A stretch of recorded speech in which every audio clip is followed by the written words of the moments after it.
Well, hey, greetings and salutations, everybody, and welcome to this installment of Open Mic, the show where the mic is open, the floor is yours. What do you guys want to talk about? That is what we are here to do today.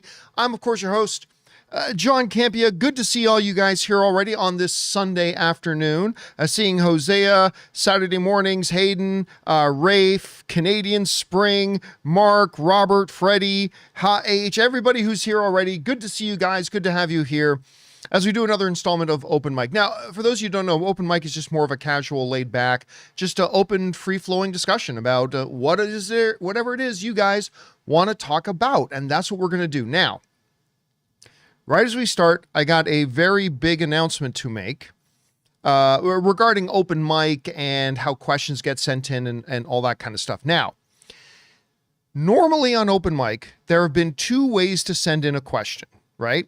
The first way is anytime 24/7, you can use our tip link. You can find a link for it down in the description below as well. But the tip link is right here. You can see it at streamelements.com/JohnCampea/tip, right? You can send in a question there anytime, 24 hours a day, 7 days a week, and then we get around to it whenever we have our next Open Mic. Now, the second way is obviously to use the super chat feature. If you are here watching live, and you have to be watching live to use the super chat feature, you can use the super chats to send one in. Now, on the John Campea Show, Monday through Friday, we take super chats. We are changing things up. We're going back to the way we used to do it a while ago, which is this. From now on, at least for the next few months, we'll test it out for a few months. If you want to get a question on Open Mic, we will only be taking super chats on Open Mic. And one of the reasons for that is when people would send in a question on a tip link, the problem is that we don't have a regular schedule for Open Mic, right? So we kind of just do them whenever I have time. Sometimes we do 2 weeks, sometimes we do one a week. I'm going to try to do more. I'm going to try to do more open mics moving forward now that we're back in our home studio. But part of the problem is somebody could theoretically send in a question on a tip link and then have to wait 5, 6, 7, 8 days to hear it answered. So we are going to be doing only super chats here on Open Mic. So that way, you know that when you send in the question, it's being answered that day. On the John Campea Show that we do Monday through Friday, we are going to stop taking super chats and only take tip link questions. This is the way we used to do it before for a while too. There's two main reasons for that. Well, really essentially three. One is by doing the tip link questions on the John Campea Show, you know that when you send in a question, at most, you have to wait to hear it answered is 2 days, and normally you'll hear it on the next show, right? So if you send it in like the night before the next show, you know you'll probably hear it the next day, get answered. And at the worst case scenario, maybe the day after that. The second reason we're going to start doing that is because, frankly, like YouTube takes 1/3 of every super chat that gets sent in. What that essentially means is if you send in like, let's say you're being really super generous one day and you send in like a $20 super chat, that's great. But after YouTube takes their cut, we get like $13.50 of that $20. Whereas by using the tip link, we get like 95% of what you guys send in to us. You meant to send in support for our channel. By using the tip link, we make sure that most of the money that you're trying to support us with actually gets to us. So that's the second reason. The third reason is we've noticed that using super chats on the John Campea Show, about 80% of the questions that get sent in, and they're great questions, nothing wrong with them, nothing wrong at all. We're just saying about 80 to 85% of the questions that get sent in don't have anything to do with what we talked about on the show that day. And only about 15% maybe of the questions that come in are directly talking about the stuff we discussed. Like even when the super chats don't get filled before the start of the show and the super chats are still on during the show, most people just want to send in new topics, new questions, and that's great. Nothing wrong with it, but we can do that using tip links. So, and I'll put up a post about this in the community tab a little bit later. So for the next few months, at least as we test it out, for the John Campea Show, if you want to send in a question, you can send it in anytime, 24 hours a day. Anytime you want, 24 hours a day. You can send in a question using the tip link, and we will answer those questions on the John Campea Show.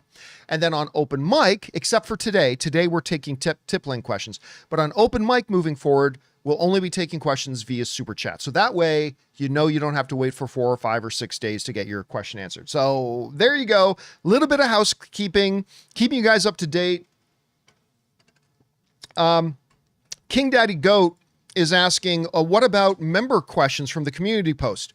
Yes, we will still take, so we'll go through the tip link questions first, and then we take the remaining time of the show and answer all the community, or as many as we can, the channel members' questions. So for those of you who don't know, we have some absolutely fabulous channel members who are like the core group of support of our show. And every day, about an hour or 2 hours before the John Campea Show starts, Jonathan puts up a community post that only our channel members can see, asking them if they have any questions for the show. And then after we would read the tip link or super chat questions, then we take as many of the member chat questions as we can. And we are still going to do that. That is still there, King Daddy. So thanks for asking. I'm glad you brought that up. I forgot to mention it. Okay. Well, guys, with that down, let's get things started here. And I got a little something I want to talk about before we take the questions. Okay. Got a little something I want to talk about before we take these questions. You guys might remember that the other day, we talked about Madam Web and how Madam Web is now, no joke, the #1 movie on Netflix. And it still was as of last night. As of last night, it was still the #1 movie on Netflix. Now, Ann and I and Ray and our buddy Ryan, we went out to Comic-Con Revolution yesterday.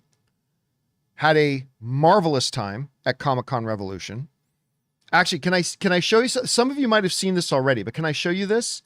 Let me see if I can bring this up. I'm not 100% sure that I can, but I actually bought something at Comic-Con Revolution. I often talk about buying stuff, but I rarely do. Let me see if I can get this on the screen here. Hold on a second. Let me see. Is that it? Oh, yeah. Look at this portrait I bought. We came across this artist and this artist booth, and he made, in case you can't get a sense of how long that is over 5 feet long, that portrait. It's over 5 feet long, and it's a portrait of the Last Supper, but with all the Spider-Man characters from Into and Across the Spider-Verse in there, which looks awesome. I got to tell you, the picture is awesome. And so, Anne really wanted it, and the artist autographed it and everything. Anne really wanted it, and I got to tell you, I loved it. So I'm like, baby, if you want it, I'll get it. If you want it, I'll get it. By the way, here's what it looks like in our living room. You can see it over there in the corner. There was this big empty space on the wall, and we decided to put it up on this big empty space on the wall. So we put it up there. We love it. I absolutely adore it. Somebody's asking, how much was it? So here's the thing. We looked at it and we played a little guessing game. I guessed it would be $700. My buddy Ryan guessed $500. And I thought, well, I'll go up and ask, and whatever the price is, I'll see if I can haggle. I'll see if I can haggle, and whatever price they say it is, I'll see if I can haggle and bring the price down. So I go over to the vendor and I ask them, how much is for the large Spider-Verse portrait? And he said $300, right? Now, in a split second, in a split second, in my head, I'm thinking, oh, $300. That's a lot cheaper than I thought it was. I'll see if I can get them down to like $250, $275. But the moment I was thinking that in my head, my wife, Ann, goes, when he says $300, Ann goes, oh my God, that's so cheap. We should get it. And turns to me and says we could get it. So whatever Italian haggling I was planning on doing to try to get the price down a little bit more, my wife, Ann, completely blew it. And as we were walking away from the vendor, she realized, she goes, oh, I probably kind of blew it in case you wanted to see if you can get the price lower. I'm like, yeah, a little bit, but that's okay. I'm thinking I can get them down to $275, maybe $250. $300? That's so cheap. We should buy it, honey. Out came $300. So again, I love it. I absolutely love the portrait. It looks great in our living room. So anyway, we go to Comic-Con Revolution yesterday. And by the way, just in case any of you didn't see it, I'm going to try to pull this up if I can. Yeah, I got to show this off. My wife, Ann, dressed up as Jubilee. How great does she look as Jubilee? How good is that? And you know what I did? I swear to God, I did this. I'm not even lying. I loaded up the X-Men 97 theme on my phone. And like every 5 minutes, I would put my phone behind her back and just press play and blare it. Na, na, na, na, na, na, na, as Anne's walking around. She was so embarrassed. By the way, she also met her people and got to meet a bunch of other people in cosplay dressing up for characters in X-Men 97, which they all looked great. I think there was another one here too. Yeah, here's another one that looked pretty good. But Anne was the only Jubilee. She was the only Jubilee. We saw a bunch of rogues. We saw a couple of storms, saw some Cyclopses, but Anne was the only Jubilee. And then we'd walk over to a booth and then I'd hit play on the phone. Na, na, na, na, na, and my phone's loud, right? And so she was so embarrassed. Anyway, so all that's such a totally random side thing I just went down. So we go to Comic-Con Revolution. Then me, Ann, Ray, and our buddy Ryan, we go back to our place and we pop on the Dallas Mavericks OKC Thunder game to watch Luka advance to the Western Conference Finals. So we watched the basketball game, ordered some dinner, all that kind of stuff. And then Ann was like, I've still never seen Madam Web. And Ray was like, yeah. I didn't see like 3/4 of it because I fell asleep on it in the theater. And then my buddy Ryan says, I've actually never seen Madam Web either. And I'm like, well, it is the #1 movie in the world on Netflix. Let's watch it so you can see just how bad this movie really is. So we got our food, got some drinks, and we started watching Madam Web. And I remember as we started playing Madam Web, I pondered to myself, I thought, maybe it's not as bad as I remember. Because I really hated it the first time I saw it. And I'm thinking to myself, maybe it's not that bad. Maybe it's still bad, but maybe it's not as bad as I remember. And maybe during the second viewing, see if I can watch for things that maybe I appreciate a little bit more a second time around. It's as bad as I remembered. And I would venture so far as to say it might even be a bit worse than I remembered. Now, you know me. I don't like to trash on a movie too much. Like, if I hate a movie, I'll review the movie, I'll say I hate it, and then I move on. I don't go back and make 5, 6, 7, 8, 9 more videos or make 25 more social media posts about how much I hate that movie. It's like, we get it. You already said you hated the movie. Move on, right? So that's what I like to do. When I hate a movie, I'll do a review, like say Snake Eyes, right? Remember the G.I. Joe movie came out? I made one video about Snake Eyes. Said, I think this movie's terrible. I wanted it to be great. It was awful. And then I didn't make what a lot of other bloggers and podcasters and YouTubers do, which is make 15 other videos about how much they hate it just to capitalize on hate for it. I don't do that. And that's why I made I did my out of theater reaction for Madam Web, and then I did my full review on the John Campea Show. And I haven't made any other, to the best of my knowledge, unless I'm not remembering right, I have not made any other Madam Web sucks videos. But I thought it might be fun to, since I sat down and watched it again, now that it's the #1 movie on Netflix, and I got to watch it with essentially 3 people who've never seen it before, and kind of give a reflective review of it. And I'd say basically, generally and overall, the main problem with the movie was the writing. It is some of the absolute worst dialogue I have ever heard. Like Anne, about 7 times during the movie, yelled, "Who talks like this?" I swear to God, like her and like Ryan would say it a couple times too. Like a line would be spoken and Anne, out of her pure frustration, would just yell, "Who talks like this?" Only much faster. "Who talks like this?" Like very, very angry. The dialogue was atrocious and horrible. And it just, when your dialogue is bad, it's hard to appreciate anything else about a movie. When the dialogue's bad, it's hard to appreciate anything else about a movie, right? So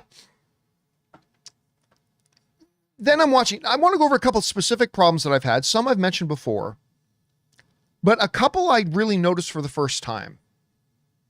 One of my biggest problems was the entire conceit of the movie. The entire conceit, of course, is that this Ezekiel guy, who's got the powers of the Peruvian spider people, the fact that there are even Peruvian spider people is ridiculous, wasn't the fact that the spider that gave Peter Parker his powers was the fact that it was subjected to radioactivity, which fundamentally, there's not just natural spiders running around the jungle. Let's bite people and give them superpowers. Like, that's a total fundamental changing of the underpinning mythology of Spider-Man. There was a special spider that got radioactive and was tested on, and then that spider got out and bit Peter. But no, there are actually hundreds, if not thousands, of these little special spiders in the Peruvian jungles, one of which may have bit Paddington. Maybe that's why Paddington Bear can talk. From the deep, darkest jungles of Peru, a little one of these spiders just bit Paddington, and all of a sudden, a bear could talk. Anyway, so the underlying conceit of this movie was that Ezekiel is having these dreams, right? That these 3 girls will eventually come to his apartment and murder him. Murder him by throwing him out a window. Let me start with that. In at least 3 separate times in this movie, we saw Ezekiel jumping from buildings at incredible height and landing perfectly fine. At least 3 different times in the movie, Ezekiel's like standing on top of a building and then just jumps off the building because he can. So I'm thinking, why is you getting thrown out a window a big problem? Why is this an issue for you, Ezekiel? What's the problem? You do it all the time.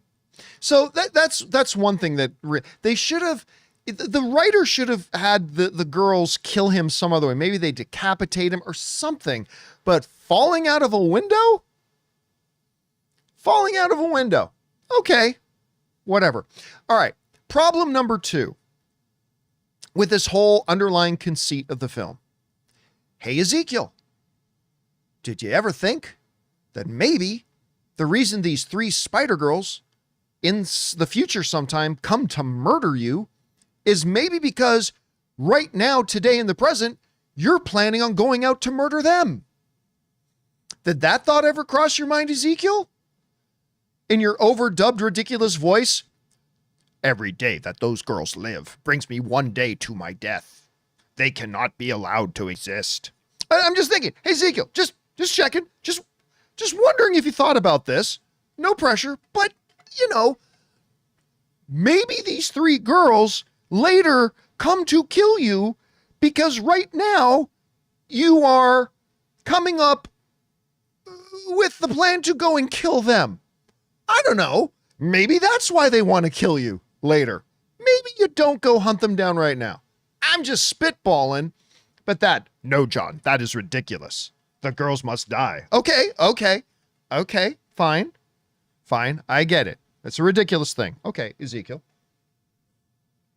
Let's explore problem number 3. Your vision is very specific.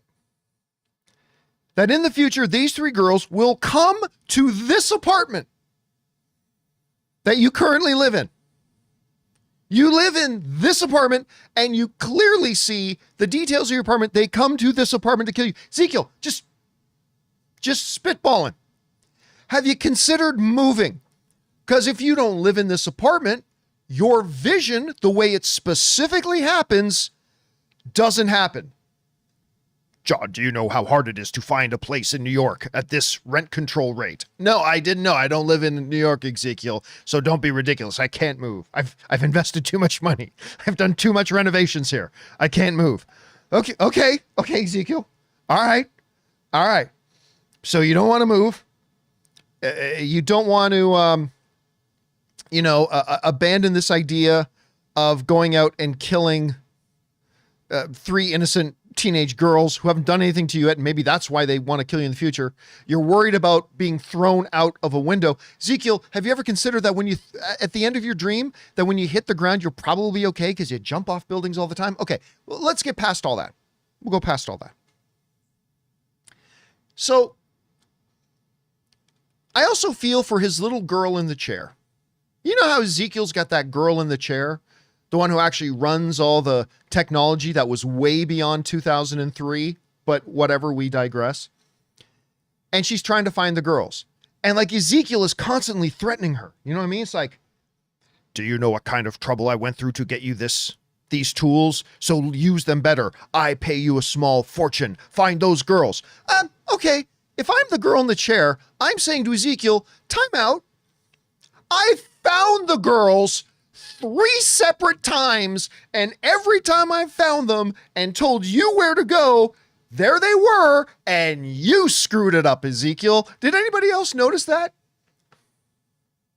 Did anybody else notice that? I pay you a fortune. Dude, I already found them for you twice. I literally found them twice. And you didn't get the job done. But all right. Overdub man, I'll find him again. Like, just saying. Maybe I would have been upset. Okay, let's fast forward a little bit. Let's get over how utterly ridiculous. And don't get me wrong, I love Sydney Sweeney, and I think all these girls are going to have great careers. I really, really, really honestly do. But all right, let's put aside how ridiculous these 3 characters are. They're utterly stupid characters. Like, I didn't feel one thing, not 1 ounce of empathy or anything, because these are 3 horribly written characters. Okay, so let's jump to another part here, shall we? That someone's going to have to explain to me. And if any of you guys on here can explain this to me, please, by all means, explain this to me. So, Cassie, Madam Webb, Dakota Johnson, she drives the 3 girls out into the middle of the woods. First of all, in watching the movie again, I'm like, how did that cab get there? There's no road anywhere. Like, that cab is literally like, it only shows them parked, like they're parked, right? It doesn't show them driving to that spot. They're just there. And I'm looking at the screen. I'm like, how did they even get that cab there? It's like a helicopter dropped in the middle of the woods. Whatever. That's not important. But Cassie says to them, I love what King Daddy Goat just said. Roads, where are we going? We don't need roads. I like that. So Cassie said, oh, wait, before I get to what Cassie, can we talk about the cab for a second? Okay. There's a warrant out for her arrest, or there's an APB out for her. So how do you go most incognito? Take the license plates off the cab. Oh, because if a cop sees a cab driving around and there's no license plates on them, that's not a red flag at all. That's perfect. That's how you lay low. You have far less chance that a cop is actually going to be trying to read license plates numbers than the moment he sees a cab with license plates literally torn off and is driving around without license plates. Isn't that a bigger red flag? Isn't that a bigger red flag? Anyway, okay, so back to the woods. So back into the woods we go. And she's with the girls and she's like, okay, girls, stay here. You literally just had a guy try to kill you. A guy with superhuman powers that just took out a bunch of cops and is trying to kill you. Stay here till I get back. Of course they don't stay there. Now, granted, they're supposed to be teenage girls. Like teenagers, boys or girls, will probably think more, primitive, and they'll think, I hungry must eat. And okay, look, I'll let that one go. I'll let that one go, that the girls go into the thing. But here's where things get interesting, okay? So she takes them into the woods. She says, stay here. Of course, they're teenagers. They go, well, we're not going to stay here. Okay, so they go off. They find a diner. All right. When they enter the diner, there's a guy sitting at the bar. And he's reading a newspaper. And on the cover of the newspaper is the events that literally just happened a couple of hours ago. Abduction on train, cops taking. Remember the front page of the newspaper. The newspaper. This is 2003, guys. This isn't Twitter.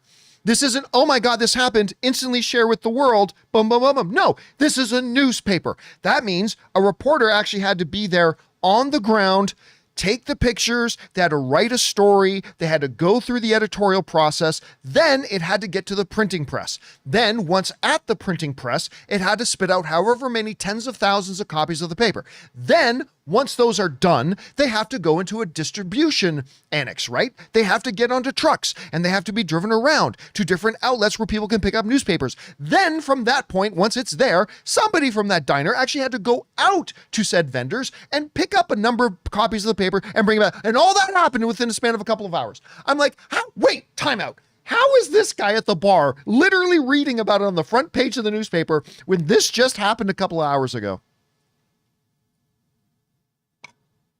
I guarantee you 95% of the people watching the movie didn't notice that and probably didn't care. And maybe even I shouldn't care. But for whatever reason, that was so stupid to me. It was so stupid to me. Okay. So,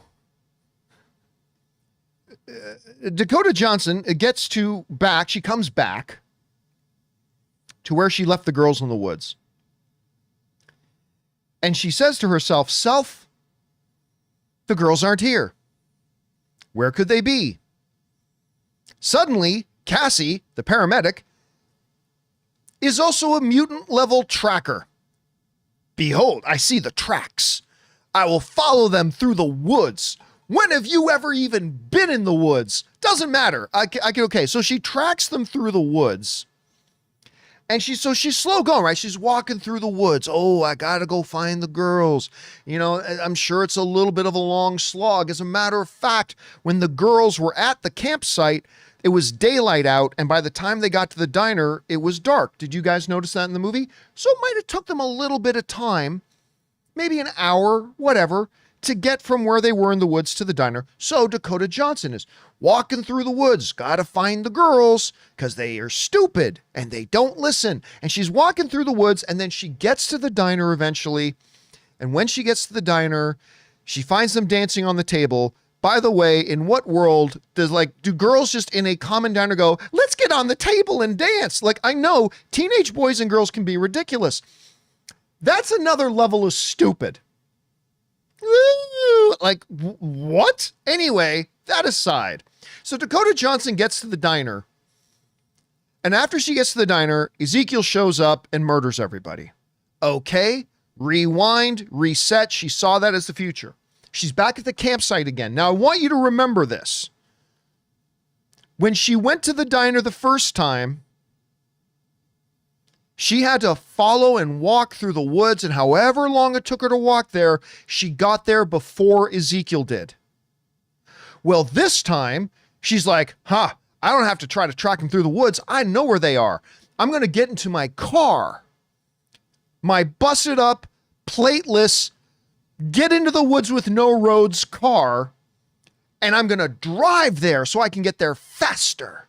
So she gets in the car and she's putting the pedal to the floor and zipping in and out of trucks and and Ezekiel gets there before her. Somebody explain this to me. Somebody explain this to me. How when walking through the dark woods at night, not being a tracker, she was able to find the diner and arrive there, probably an hour-long hike, before Ezekiel got there. But in an exact replay, she sped like hell in a car and Ezekiel got there first. Somebody explain that to me. Somebody explain that to me. Fanboy has a theory. Plot powers. Plot powers. I mean, I'm like, so I'm watching, but what, but why? How and why? Why and how? This makes no sense whatsoever. Anyway, I feel like I've also got 15 other things, but maybe I should just let it go at that and leave well enough alone. I just don't know what to say about this movie.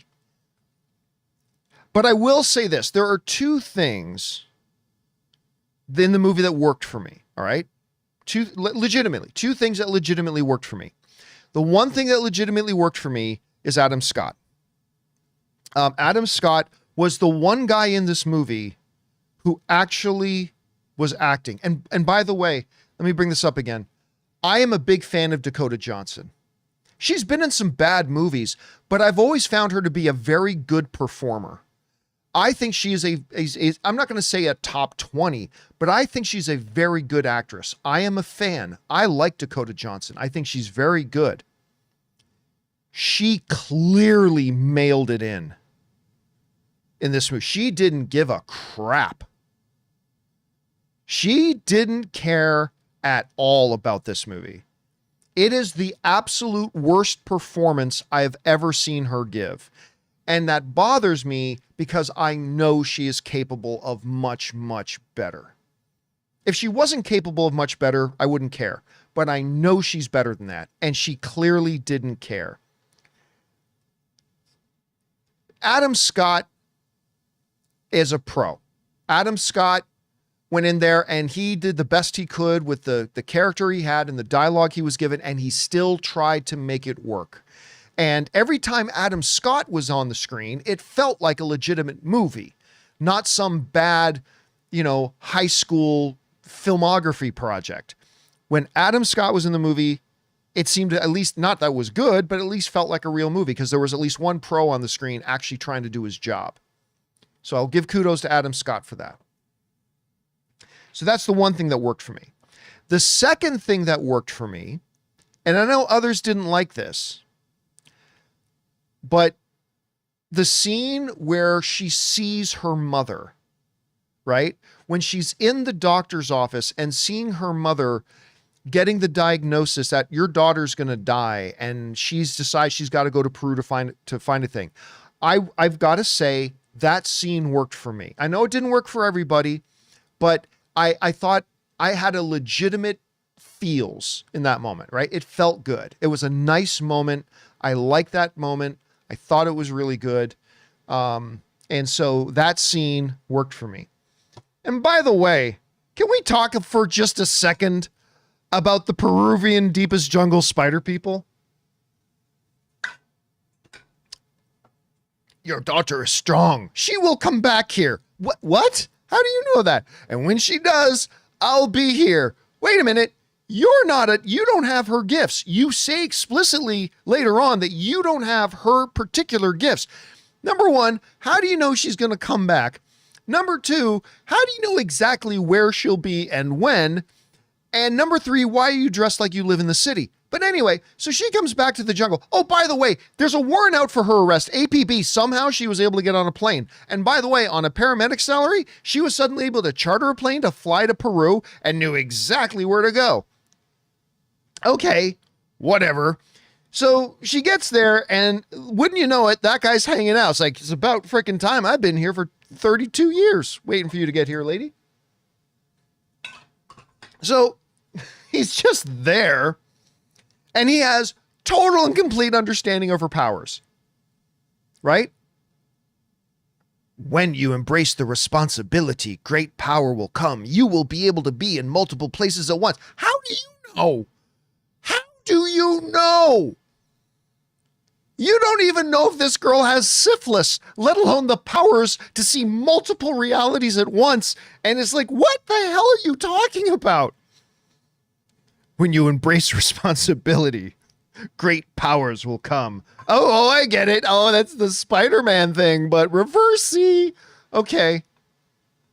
Whatever. So then it's like, oh, this evil guy Ezekiel came into our jungle, stole one of our spiders, murdered a woman who died in my arms, giving birth to her child and all that kind of stuff. Not once did he go, hey, you need some help taking down this Ezekiel guy?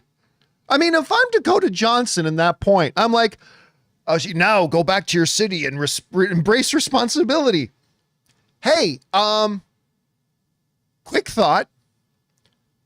You and your tribe of spider people, you want to take a visit to New York quick and help me take this guy down? This guy who violated your jungle, the guy who stole one of your spiders out of it, the guy who murdered people in your jungle and is going to come in. You want to come help take him down? You guys seem pretty powerful. Oh no, we couldn't possibly. Very busy. Very busy. Tracking the price of Bitcoin in the Peruvian jungle. Very busy. Very busy. We couldn't possibly. Don't possibly have the time. No time to come help you with that. You're literally a group of superhero people. Okay, sure, fine. You don't want to come. All right. I just don't know. I don't know what else. I don't know what else to do. I've been talking about this for 40 minutes. I planned on talking about this for like 10 or 15 minutes, and I've already gone over this. Well, after the intro, I've probably been talking about this for 30 minutes. But yeah, what? How? How did this movie happen? Why did this movie happen? It's so bad. It's so bad. Anyway, those girls must die.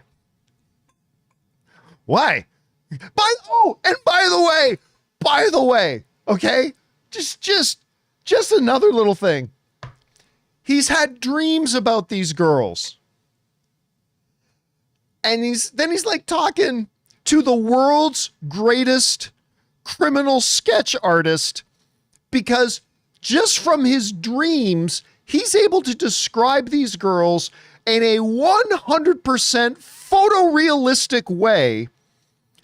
And then his chair girl not only got them photo perfect, just from him describing them from his recollection from his dream. He didn't have a photo. He wasn't able to do, hit Control Command 4 and take a screenshot from his vision. So not only was he able to describe them in absolute total photo perfect detail, she was then able to remove the masks from them and get a sense of what they look like today. And by the way, I want to point out, the one on the far left, the black girl, okay, look at her hair in the visions, right? But when she was like, okay, now let's imagine them what they would look like today, a little bit older. She even got her right current present haircut. What the fuck? She even got her exact perfect haircut the way it would look today. What the hell? Like, I feel like I could go on and on for the next 3 hours just talking about all this, and maybe I should. But, you know, here's the thing. When I first saw Madam Web, I said, okay, it's really bad. It's so bad. It's absolutely terrible. But it's not as bad as Morbius. I did a rewatch of Morbius a number of months ago, and Morbius is terrible. It's really bad. But it's not like a pile of dog poo on fire bad. It was a big disappointment and a bad movie and whatever, and it should never be seen again by anybody. But I've changed my mind. Madam Web is worse. Madam Web is worse. It's just, it is the worst superhero film I've ever seen. And I'm including Corman's Fantastic Four in that. It's really bad. I actually have changed my position. I think I do prefer Morbius. There's more to enjoy in Morbius, I think. But yeah, there's that.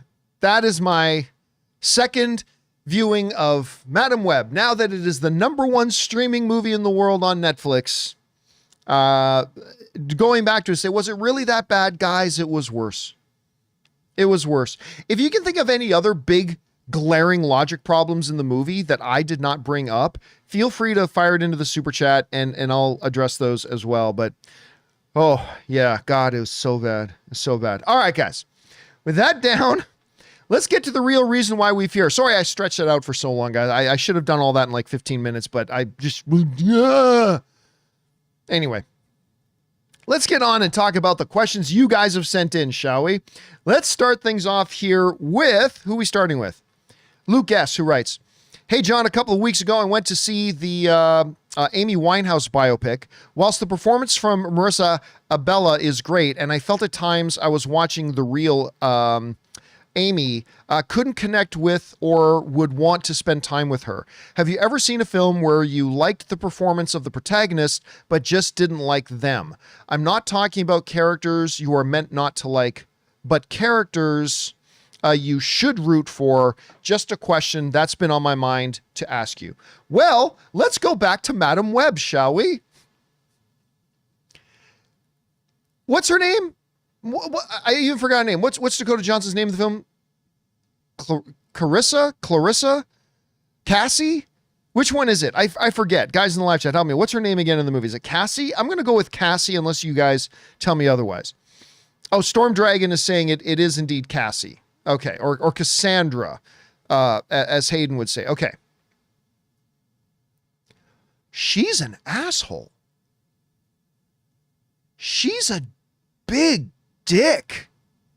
And I'm glad you brought that up, Luke, because as we're watching this movie, we're supposed to be rooting for her, right? We're supposed to be cheering for her. And Anne was just like, Anne's watching it for the first time with me last night, and Anne's like, I hate this girl. I wouldn't want to be friends with this girl. I wouldn't want to hang out with this girl. And now, granted, at the end of the movie, she embraces responsibility. She decides to put her own life at risk to try to save these 3 girls. Very noble. A lot of people wouldn't do that. But prior to getting to that point, she's just a raging dick. She's horrible. How are we supposed to get invested in a movie if we can't get invested in our main protagonist? And how are we supposed to get invested in our main protagonist if you make her desperately unlikable? And yeah, so yeah, there's that. That one for me. Madam Web was that for me. All right, thanks, Luke. All right, next up, we go to Brian O'Connor, who writes, I know you don't like commenting on X director for X film, but John, I truly feel in my bones that the Daniels is the only choice. Yeah, well, I'll talk about that in a second. is the only choice to bring us X-Men in the MCU. After seeing Everything Everywhere All at Once, they just get it. No news would excite me more than this. All right, look. Let's say this. The Daniels are Oscar-winning directors. The job those guys did on Everything Everywhere All at Once was magnificent. Won Best Picture of the Year, won them Directors of the Year. They're great. And if they were to announce tomorrow that the Daniels were going to direct an X-Men movie, I would be very happy about it because they're great. However, don't get caught in the fallacy of only. They are the only choice to do. No, they are not. Not by a long shot. They're very good directors. I love them. If they get announced to do it, very happy. But there's a list of about 30 or 40 directors that I'd be very, very happy if they announced one of these 40 directors doing an X-Men film. There is no reality in which the Daniels are the only choice. They're great. They're wonderful. But there's many other Oscar-winning directors and great directors who haven't won Oscars yet, who would also have a really good sense of feel and tone for it. So if they were to be announced, I would love it. But I think there are a lot of other directors too, Brian, that I think could also do really, really well with it. Anyway, thanks for writing that in, Brian. Next up, Reese Jones writes, went to see Kingdom of the Planet of the Apes today. 10 minutes after the ads were set to begin, we were told they were having problems with the projector. Another 5 minutes and they move us into a different screen to play the film. You know, that sucks and that's unfortunate. But there's two things about that. One is when you consider how many times a day in America, just the United States, there is a movie screening happening. It's literally tens of thousands a day. Somebody has gone into a movie theater, sat down, the lights go down, the projectors come on, and there's literally tens of thousands of screenings that happen per day, right? Because there's probably like 7,000, 8,000, 9,000 screens, and they all probably play 2 or 3 or 4 screenings a day. Listen, when you consider the tens of thousands of screenings that happen every day, and when you really stop to think about how much goes into a screening, how many technical aspects there are to everything going right and a movie screening happening, I am shocked that it doesn't happen more often. I am shocked that I've only been, I think in all the thousands of times I've gone to the movie theaters, maybe twice, maybe 3 times in my life, there's been a technical problem in the theater where they had to stop the showing and all that kind of stuff. That's ridiculously low percentage of times. And I'm kind of surprised that they do. The other thing is this, if something goes wrong with a screening, I'm okay with that as long as the movie theater makes it up to you. You know, the one time I was at a screening at the AMC Burbank 16 and the projector went out. Okay, you know, what are you going to do? The projector went out. So as we were leaving the theaters, the manager was there at the door as we were walking out the door, handing us free passes to another movie and free popcorn and soda, right? That's great. Like, problems will happen. What I'm curious about is, what do you do to try to make it up? And, you know, at that point, the AMC Burbank 16 did great. They gave us a free pass to another movie, plus a free popcorn and soda. That was great to me. So I think that was really good. All right. Let's see. Next up, we've got Reese Jones again writes, personally, I disagree with you about Fall Guy being too long, but that's part of what makes film subjective. My issue was that I walked out with I was made for loving you stuck in my head, and it's still there. I was made for loving you, baby. By the way, that's Kiss, right? That's like their other big anthem hit. Anyway, tonight we'll take it all. Anyway, yeah, I really enjoyed Fall Guy. I thought Fall Guy was great. And why people didn't go see it, I have no idea, because I thought it was actually all kinds of wonderful. I thought it was a wonderful little film. I had a great time at it. I do feel like it should have been shorter. And I've talked to a lot of people that kind of felt the same way too. But for you, it was the right runtime, and that's great. And you're right, it's the subjectiveness of it. But I think it really could have been served well by being about 15 minutes shorter. But that's just me. And that's my only real big complaint, because I thought the movie was really good. I'm glad you enjoyed it. All right. Brian O'Connor writes, A trend I want to see Hollywood get away from is the actor-producer. Other than maybe Tom Cruise, Margot Robbie, Ryan Reynolds, most of these actor-producers don't actually elevate the project in any real way. The Rock producing is laughable to me. Here's what I would suggest, though, Brian. And look, by the way, I was just getting on your case about saying that the Daniels were the only choice to do X-Men. I'm going to get on your case a little bit again, but I swear to God, I'm not trying to pick on you, okay? Film loving brother to film loving brother, all right? The thing is, you have no idea what an actor who also happens to be a producer on a movie brought to that movie or not. Like, that's the reality of it. You and I have zero idea how much that actor on the credits did or did not bring to that movie. You and I simply don't know. And yeah, The Rock is a producer, because you have to understand what constitutes somebody getting a title of producer. And The Rock is a legitimate producer on a lot of those films. Now, he's not the main driving force producer on most of his films, but he's the one who sets up a lot of things. He's the one who will get certain people involved. He's the one who will be behind a couple of things. And that, while not making him the main producer, and by the way, I did an editorial video once breaking down what a producer is, why there's so many different people with the title producer, who's the real producer of a movie, all that kind of stuff. It's on the channel. You can search for it and find it. Just search the John Campea channel for, like, what does a producer do? And you should be able to find the video. Anyway, so he's a legitimate producer. But any movie can have upwards of like 17 different people who have the word producer in their title. There's producers, there's co-producers, there's executive producers, there's associate producers, there's like, and then a couple of others. So I have no problem if an actor is also going to do a couple of other things that justify them getting a producer's credit, but they're not the producer. They're not the main person behind it actually making the film happen. But so yeah, it's its own thing. And again, you and I can't say how much positive or negative influence that actor having a producer credit did or didn't have on a film, because you and I just simply don't know, right? So just keep that in mind, Brian. Just keep that in mind next time you see that. All right. Next up, we've got Full Boil writes, do you know the weirdest video game you've ever played? Yes. For me, it's Mr. Mosquito in 2001 on PS2. You play as the mosquito and you terrorize a family in their home in Japan. I have no idea what compelled me to try it. I've never heard of that, but it sounds awesome. Easily the weirdest video game I've ever played, and is actually one of my favorites, was a little video game I think put out in 2000 and something. It was a long time ago, by LucasArts, and it was called Day of the Tentacle. I'm going to see if I can actually, can I find it here? Day of the Tentacle. I'm going to see if I can find an image of it here.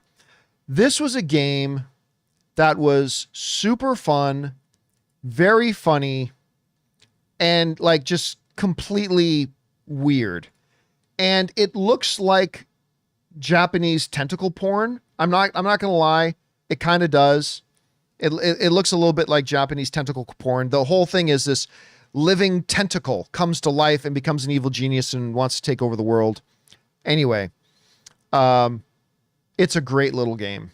But it's also wildly weird. I think they reissued it a couple of years ago. I think they reissued it and upgraded the graphics and stuff like that, did a remaster of it. And I would recommend it if you get a chance. It's a stupid, fun little game, Day of the Tentacle. All right. Next up, Gus'sMovieFarts.com/woo writes, I saw The Contestant on Hulu. I don't think I've ever heard of it. I don't think I ever saw a doc where I'm upset at the producer who tortured Nasubi for ratings. He should be in jail. Sorry, I have no idea what show we're talking. I'm not familiar with the show, so I can't comment. Sorry about that, man. But I'm sure there are people who are watching who know the show you're talking about.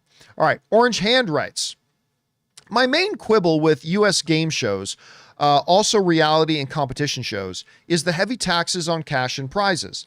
Some contestants admitted to selling or giving away their prizes to others to avoid this. I'm not anti-tax, but it just seems too much. Thoughts? Hey, listen, man, it is what it is. Like, look, we live in a country where we have a lot We have a lot from, like, when you think about all the public services and things like that. But, you know, we also live in a country where all of that stuff is paid for with taxes. And believe me, as a guy who was just hit with like $130,000 tax bill in April, I understand what it means to be hit paying a lot of tax. But I mean, that's just part of the system. We're in a system where if you get money, you owe a part of that to the government because that pays for all the stuff that we have. So, and it's a game show. Like it's free money. Like, look, if you won a car on a game show, but you decided to sell the car so you wouldn't have to pay the tax bill on the car, that was still a free car you got, and you're still walking away with a lot of money, right? You're still walking away with a lot of money. So, yeah, I get it, but that has nothing to do with game shows. That's just the income laws that we have here. So, and I'm not an expert on U.S. tax law, so I can't give you a good in-depth answer to that, Orange Chan. I'm not a U.S. tax law expert. But, you know, it's like you get something, you have to pay taxes on it. Anyway, next up, we've got, where are we? Bungo Turd Bottom, who writes, sends in a $20 tip. Thank you, Bungo Turd Bottom, who writes, hello from Baltimore. Maryland just signed a law that requires all theaters with 8 or more screens to provide captions at least twice a week for films during their first 3 weeks. Maryland is the second state passing this law. Love to hear your thoughts on this. Look, anything that makes moviegoing more accessible to people, I'm all for. By the way, there's a lot of movie theaters that also, upon request, will give you hearing aids and will also give you these glasses that will bring up subtitles. Have you heard about that? It's a pretty cool thing. It's been around for a couple of years that will bring up captions if you need them. You know, I know a number of movie theaters have mom screenings, which is screenings where parents can bring their kids to a movie, and everybody knows we're all bringing our kids. So your kids can get fussy and can act up, and it's okay because you're in a movie theater with other people who totally understand. Anything that makes movie, and by the way, I bet the law doesn't say it has to be at 7 p.m. or anything like that. I am all for laws and initiatives that makes movie going more accessible to more people. I think that's great. As long as you do it within reason, I think it's great. All right. Next up, we go to El Tan, who writes, hey, John, hope you're doing well. I am doing well, thank you. My local movie theater here in Santa Clarita just implemented 4DX, and now I am so stoked to see Furiosa in that format. I am so excited. This will be my first time experiencing 4DX. What was your first time like? I'll tell you when I have it. As long as I'm not mistaken, I have never, I've never been to a 4DX theater. I've been to a lot of premium screenings and premium formats and different movie theaters, but I've never done 4DX. My wife went to one to see Top Gun. She didn't enjoy the 4DX experience personally, but I've never had a chance to check it out. So once I do, I will let you know. All right. Thanks to EJ. Emad writes, hey, John, are you going to do an after show for The Acolyte and House of the Dragon? Thanks. I am absolutely doing an after show for House of the Dragon. 100%. I am 50-50 on if I'm doing an after show for The Boys, because they start about the same time. But I do not think I'm doing one for The Acolyte. I don't like to do after shows for movies or shows that I don't really enjoy. Now, I know a lot of people, you can get a lot of clicks for just bashing on stuff a lot, but I don't do that. And if I don't really, really like a show, I'll just stop doing an after show. I just won't do it. And I was very disappointed with Obi-Wan. I love Andor, but this looks more like Obi-Wan than it looks like Andor. And despite the fact that I've been very excited for Acolyte, I've been super excited for this show for years. But I gotta be honest, the trailers just don't look that good to me. It just doesn't look that good. So definitely doing one for House of the Dragon, maybe doing one for The Boys, probably not doing one for The Acolyte. I hope I love the show. I really do. I hope I love it. But I think it's just safer to plan that I'm not going to be doing an after show for it. All right. Next up, Wesley Cunningham writes, how much do you think they will try to use Fantastic Four to tie in elements of the MCU saga? Good opportunities with relating Kang to the Richards, as in the comics, or suggesting Galactus as Celestial, streamlining the universe a bit, or keep it more individual. Well, those things that you're mentioning are rather small details, right? Like, if they want to, because remember that even the comics have had different implementations of this, right? So there's no consistency. But if they want to suggest Galactus is himself a Celestial, which again, there's differing backgrounds on that in the comics. But if that's what you wanted to do, all it takes is one line of dialogue, right? Reed Richards just mentioned something once. He's a Celestial who does this, and this. That's all you got to do.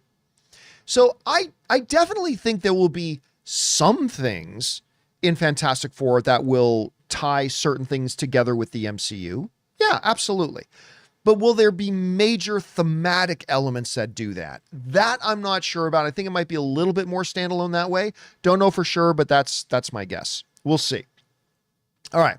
Next up, we've got Jack H. writes, hey, John, big fan since the AMC days. Thank you, Jack. I listened to your podcast around casting for the Joker. One name that wasn't mentioned that I think would kill is Rami Malek. Thoughts? Bring on the filthy. It depending on the type of Joker. And did we not have Rami Malek? If we didn't, I probably just skipped over him because I'm pretty sure I put him on my list. Maybe I skipped him when we did the show. Anyway, Rami Malek is an Academy Award winning actor, and the best thing to do is adding talent. Do I think he could be a good Joker? Yes, depending on the kind of Joker they want to do. Because remember, Jack's Joker was different than Heath's Joker. Heath's Joker was different than Jared's Joker. Jared's Joker is different than Joaquin's Joker. Joaquin's Joker is different than Caesar's Joker. I mean, so it depends on the type of Joker they have. But yeah, Rami Malek's an incredible Academy Award winning actor. I'd be down for that, absolutely. All right, next up. Sam Fisher writes, also, I like WoW suggesting Gary Busey's Joker. Hey, Batman. Gary Busey is a Joker. Sign me up for that too. I'd totally be down for that one as well. All right. Sam Fisher writes, people have been pushing for Denzel to play Magneto. Denzel previously played Malcolm X, and Magneto has become a Malcolm X-like figure. He hasn't become one. Stan Lee specifically said that he is that kind of a figure, right? So he hasn't become that. Anyway, let's see. Denzel previously played Malcolm X, and Magneto's become a Malcolm X-like figure. I think it would be really funny if they cast someone who previously played Martin Luther King. I mean, if they got Denzel, I don't know. That's just a gimmick then, right? That's just a gimmick. Now, I've really liked a number of the people whose names have been whispered about playing Charles and playing Magneto. I think Denzel would be a magnificent Magneto.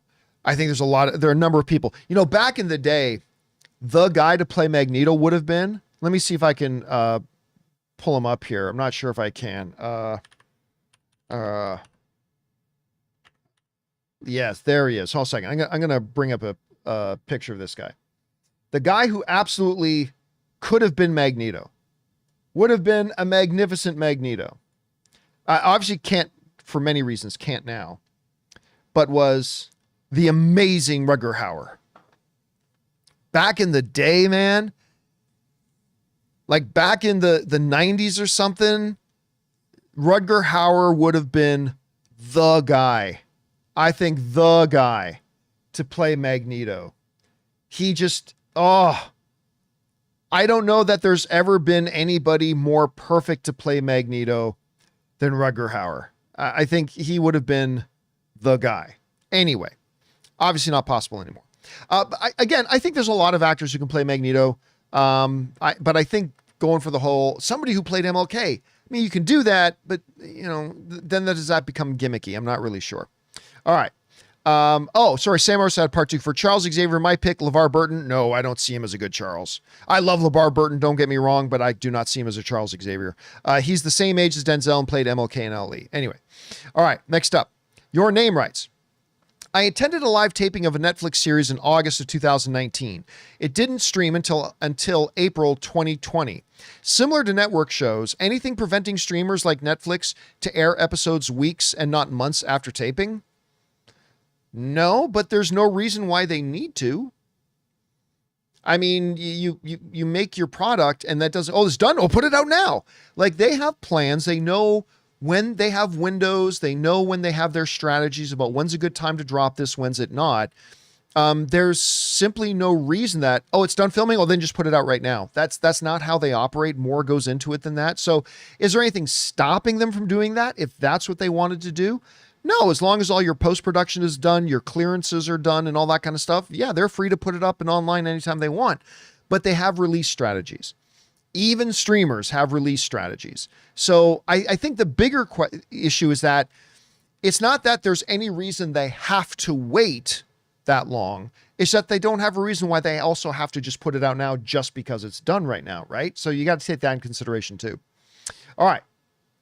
Next up, we've got Bojack, who writes, "Hey, John, do you think the reason some people don't always respond to something you say during the show may be because super chats fill up before the show starts? Would it be better to open super chats 30 minutes into the show instead?" Okay, so there's a couple, like I said at the beginning, the problem is, Bojack, even when super chats aren't filled up before the show starts, most of the time it's not. Even then, the questions that come in don't relate directly to the things we talked about on the show. I mean, that's just the reality. Even when the super chats were open during the show, 85% of them don't talk directly about the things. And there's nothing wrong with that. That's fine. We're open to all topics. But since it's not really, super chats weren't really being used to directly interface with the topics that we were actually talking about that day, then there's nothing stopping us from just switching that over to using tip link instead of super chats. And by the way, we also found that even when we had super chats open for the show, even back, remember a couple of years ago, we were doing super chats. Super chats would open once the show started. We find that most people who are going to super chat as soon as the super chats open.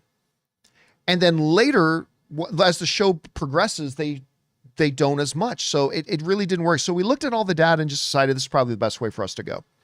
All right. Thanks for that, Bojack. Next up, Disney Gifts by Bryce writes, "Colonel Mustard." Oh, this is a Clue thing. "Just checking. Miss Peacock. Everything all right? Mustard. Yep. 2 corpses. Everything's fine. I love Clue. It's a great movie. Is Wadsworth Curry's Tim Curry, best role. Just fits it so well. Did you know there's a Clue musical?" I think I heard there was a musical for it. And remember, Ryan Reynolds and the 2 writers for Deadpool were supposed to be doing a Clue movie as well. For about a year, that was on the books. They were going to do a Clue remake, but it never happened. Anyway, I think Tim Curry's best role is not the one you're thinking of. Let me just see if anybody in the live chat knows it. What am I going to say is Tim Curry's best role? I'll give you, I know there's like a 10-second delay, so I'll give you a second, but I've got a Tim Curry role in my head that to me is my favorite Tim Curry role. It's not huge. I knew a lot of people would say, like Punch 444 says Rocky Horror. Nope, not Rocky Horror Picture Show. Not it. Not Home Alone 2. Not Three Musketeers, although I did like him in Three Musketeers. Nobody's getting it. Not Legend. Somebody said Legend. I think the fanboy said Legend. Preston Walden gets it. It is the classic. The movie's turning 30 years old. I think it was in the 90s. Sylvester Stallone film, Oscar, where Tim Curry plays Dr. Poole, who falls in love with Sylvester Stallone's daughter, played by Marissa Tomei. Dr. Poole, number one, love this movie. If you guys have not seen Oscar, you absolutely must. It is one of my favorite Stallone movies. It's fun. It's hilarious. It's got a great tone to it. It's very silly. I absolutely love it. And Tim Curry as Dr. Poole, that is my favorite Tim Curry role. I think, and you know, whatever. I just think he doesn't even have a huge role in it, but I think he's great in it. I think he just owns that role. I love it. All right.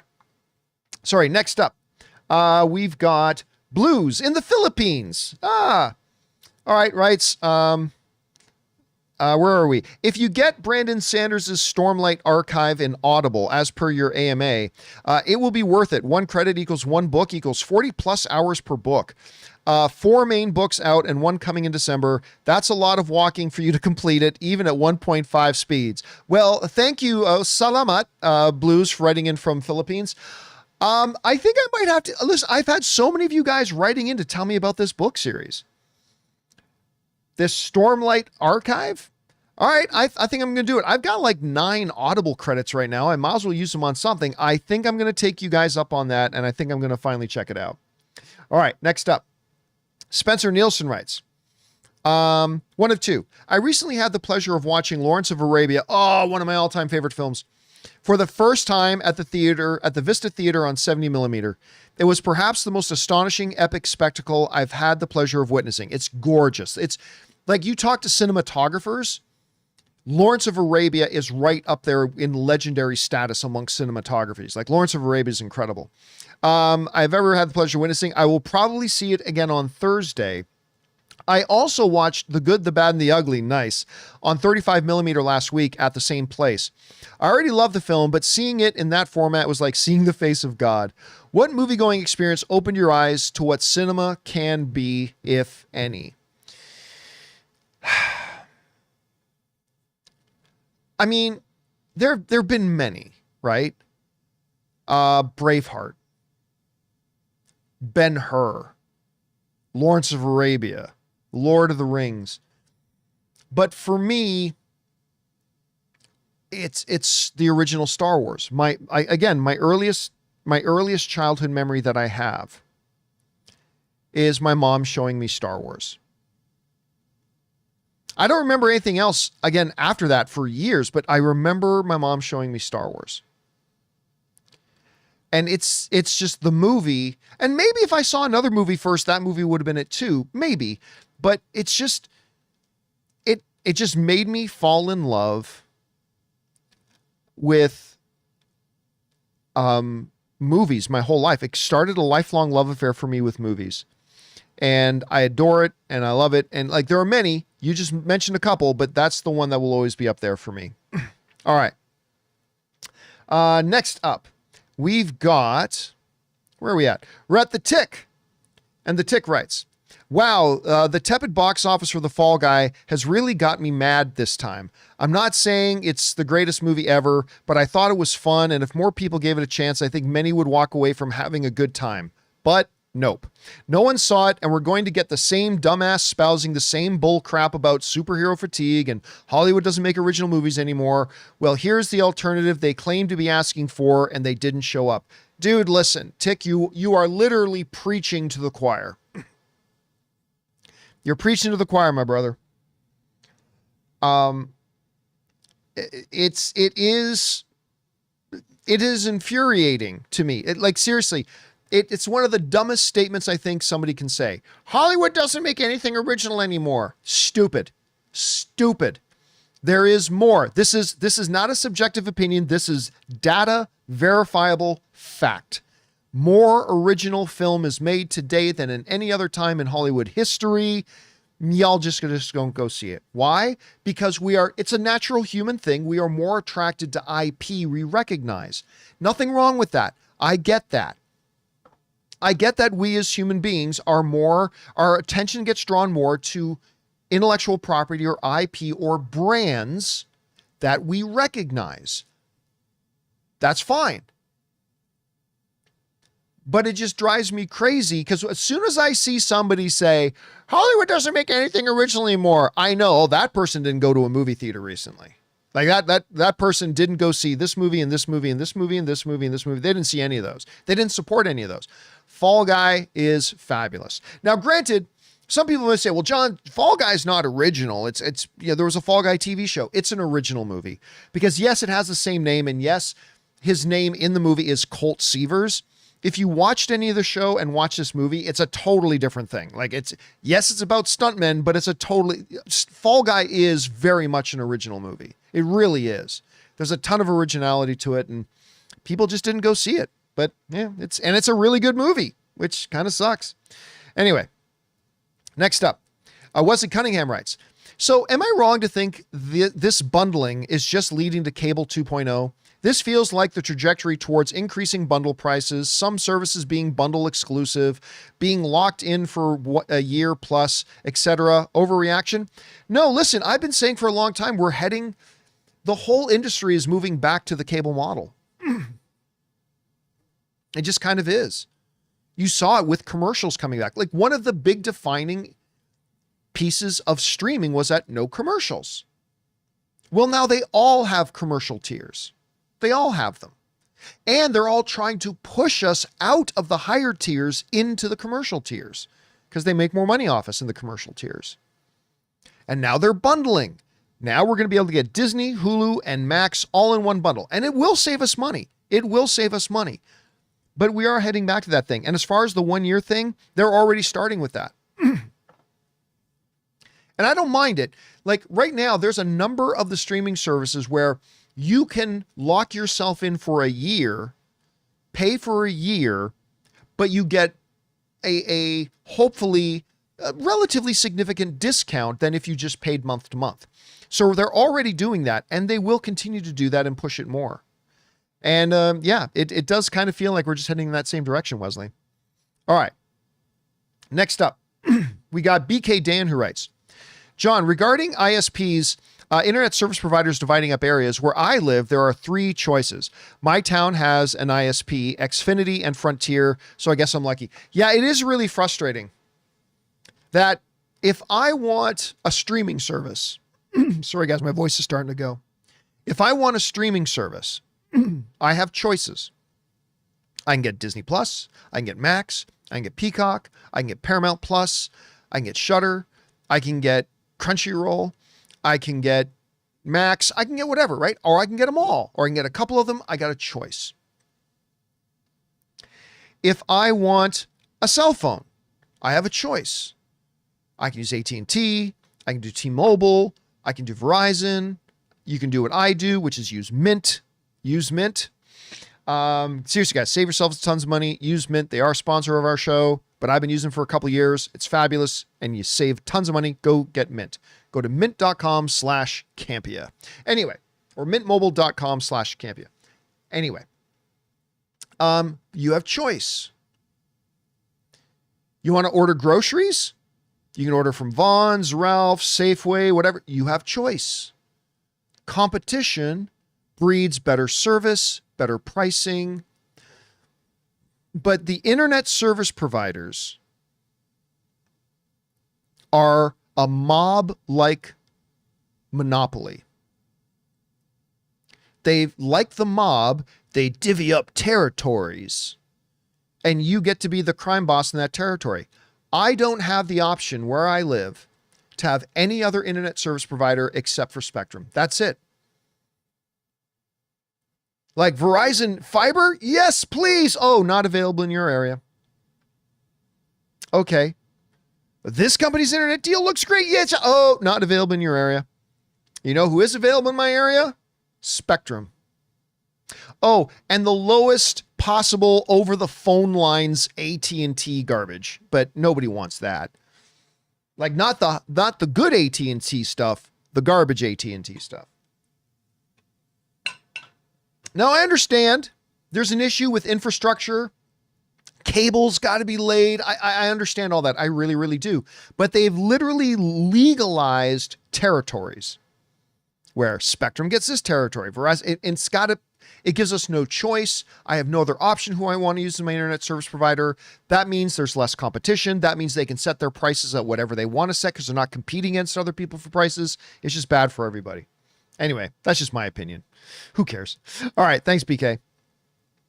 Next up, we got Save the Legends of Tomorrow writes, John, if you're a big fan of Supergirl's Millie Alcock in House of the Dragon, trust me when I say you will be amazed by her performance in the 2019 Australian comedy drama series Upright. I believe it's on AMC Plus in the US. Yeah, I've had a couple of people write in about that and mention that show. I have no intention of going to watch it. I have too much I do want to watch. I don't have time to go and watch that. But I've had a number of people tell me about that show and say she's really good on it. That just makes me even more excited to see her play Supergirl. All right, thanks for that, Legends of Tomorrow. Next up, Gus'sMovieFudge.com writes, have you seen the new show on Apple TV called Dark Matter? Yes, the one with Joel Edgerton.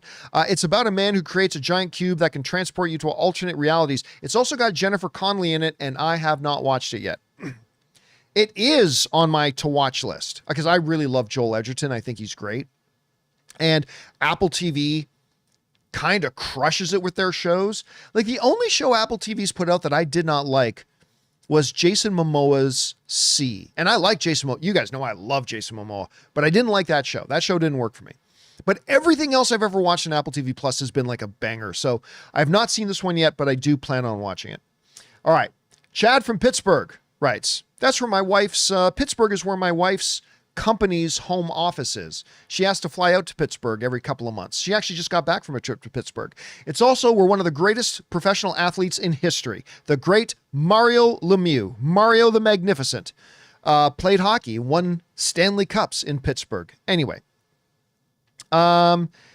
Next, Chad from Pittsburgh writes, hey, John, with the success of The Last of Us, Fallout, X-Men, Barbie, etc., I think these shows and movies prove that these anti-woke crowd isn't just a loud minority. Does this not prove that the general public only cares if a show or a movie is good or not? I think things like Last of Us, Fallout, X-Men, Barbie, these ones do prove that the anti-woke crowd are a loud minority. Because, you know, here's the thing that gets me with the anti-woke, or what they're more accurately called the bigot crowd is. See, the bigot crowd, they just don't want anybody of other colors or other sexual orientations or other anything featured in movies. Just their very presence in those movies offends them. Because, you know, a movie will, look, I've often made this example. I'll just give it one more time. You do get a couple of movies and TV shows that try to push a message, right? You do get a couple of those. They do exist. They do. So you take the CW Supergirl show, right? That's an example of one. Now, I just didn't like the show because I didn't think the show was very good. But, you know, in that show, you literally would have these scenes all the time, like the one between Supergirl and Callista Flockhart talking about how empowered it is to be a girl. Because there's this one scene, Supergirl goes, maybe she shouldn't call herself Supergirl. Maybe she wants Superwoman. And Callista Flockhart was like, what's wrong with being a girl? I'm a girl. And you guys see that scene? And she goes on for like 5 minutes about how empowering it is to be a girl and girl power and all that kind of stuff, right? And there's nothing wrong with that. But if you wanted to be one of these bigots who took issue with something, say they're just kind of pushing a message, the show on Supergirl, the Supergirl show, I should say, you would have a point because, yeah, that's what they are doing. There's nothing wrong with them doing it. You seem to think there is, but you're right. They are doing it. The problem is, then you get a bunch of other movies and shows where there's none of that in it. None of that is in it. You know what a good example of that is? Star Wars The Force Awakens. Star Wars The Force Awakens. There is literally not one scene in Star Wars The Force Awakens that is about girl power. Not a single scene. There's not a single scene in that movie where Rey is like, I know I can defeat Kylo Ren because I'm a girl and they underestimate the power of the girl. I will harness my girl energy and defeat the dark side. Like, there's none of that in The Force Awakens. They just hated that a girl was the lead character. And for that, they call the movie woke. Why? Because there's a girl in it. So you're just mad that a girl was in the lead role. That's it. There's nothing else. A girl was in the lead role. That's it. Yep. Well, John Kathleen Kennedy wore a t-shirt that said the Force is female. Yeah, that's a Nike ad campaign. Kathleen Kennedy didn't come out. That was an existing Nike ad campaign supporting female athletes, and she wore that shirt to support the campaign and female athletes. But you get all these people. I bet some of you didn't even know that, did you? That when go look it up. When Kathleen Kennedy, and by the way, I think Kathleen Kennedy should be out. I don't think she's done a good job as the head of Lucasfilm. But that being said, you know, a lot of these bigots are just running out, oh, look at her. She's wearing the shirt that the Force is female. So guys don't have a role. The Force is... Guys, it was a Nike ad campaign supporting women in athletics, and she wore the shirt to support it. It was not a commentary on Star Wars. It was not a commentary on the Force. It was an ad campaign supporting female athletics. That's all it was. Anyway, a lot of movies and shows today that people just woke because there's a gay character in it. There's a gay character in my neighborhood. They're gay people in my neighborhood. So you should just keep them out.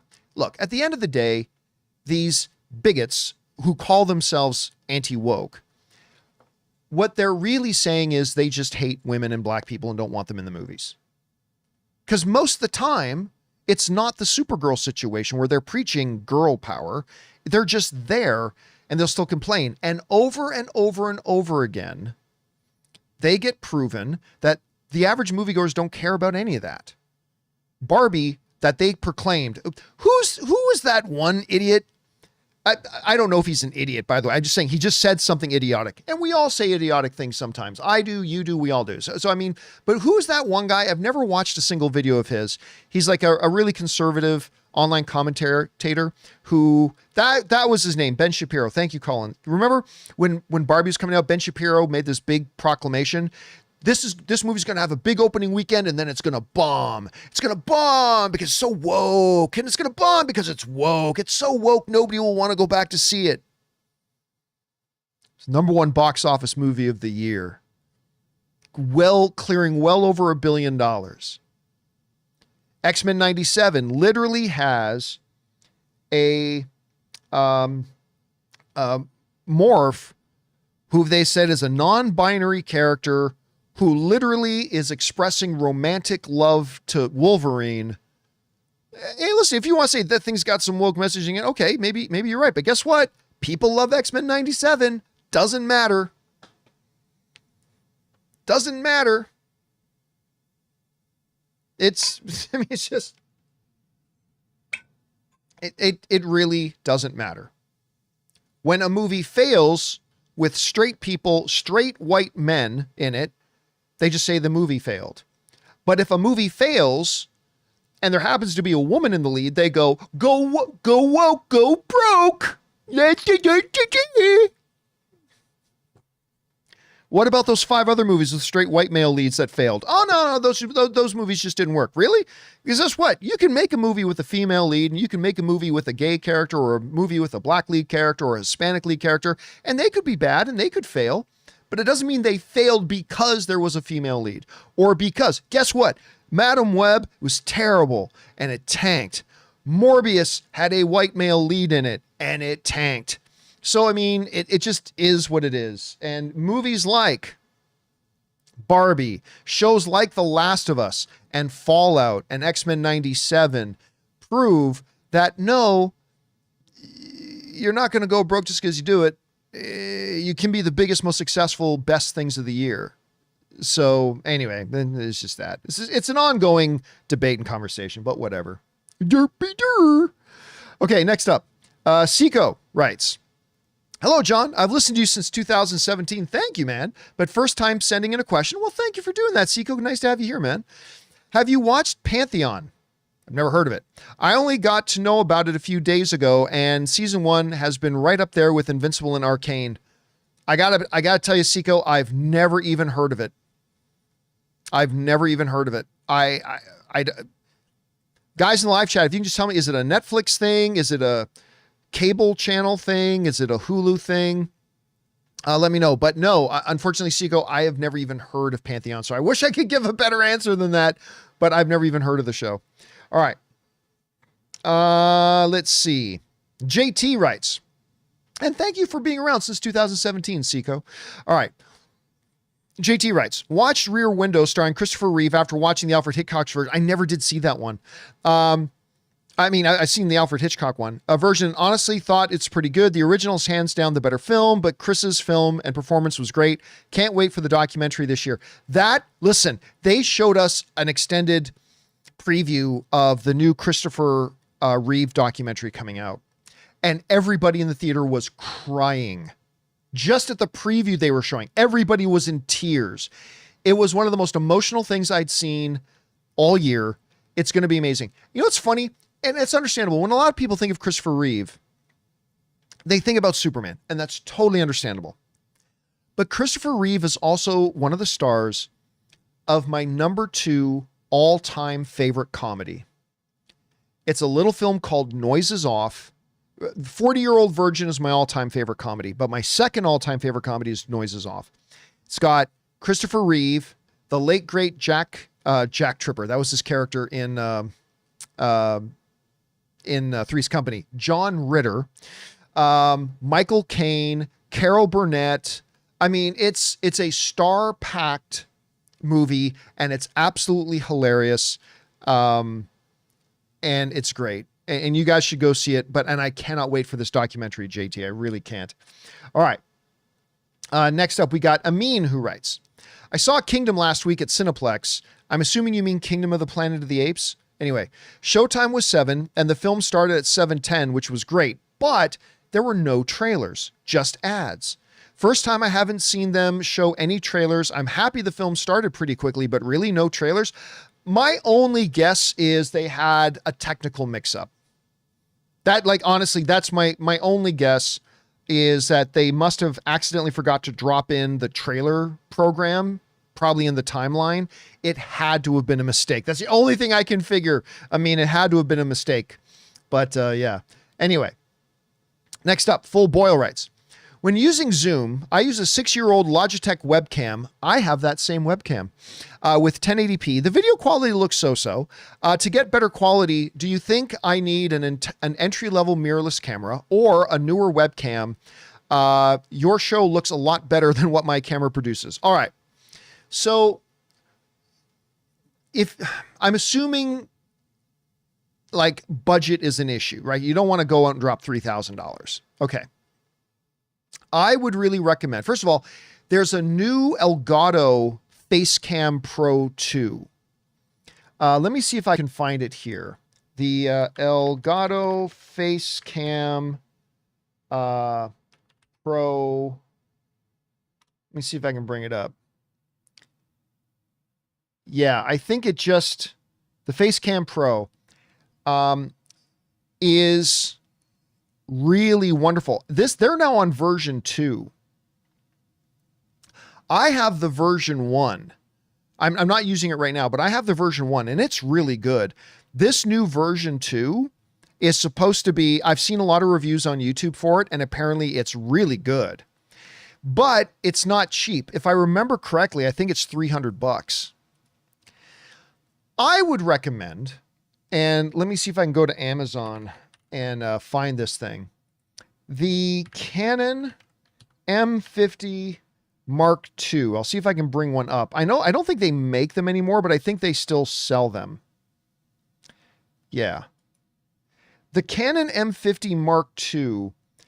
I have 4 of these in the studio. I have 4 of these and 2 Sony 6400s, A6400s. But these Canon Mark IIs are really good. That's the one I'm using right now. The camera I've got on me right now is a Canon M50 Mark II. And it's great. It's a great camera. You can get it with a lens for $650. And if you look it up on eBay or something, you can probably find it cheaper than that. Then once you've used that for a while and you're ready to upgrade, look for a Sigma prime lens for it. Like maybe a good 16 millimeter or a 35 millimeter, 30 millimeter, and up, that you can get that for like $300 or $400.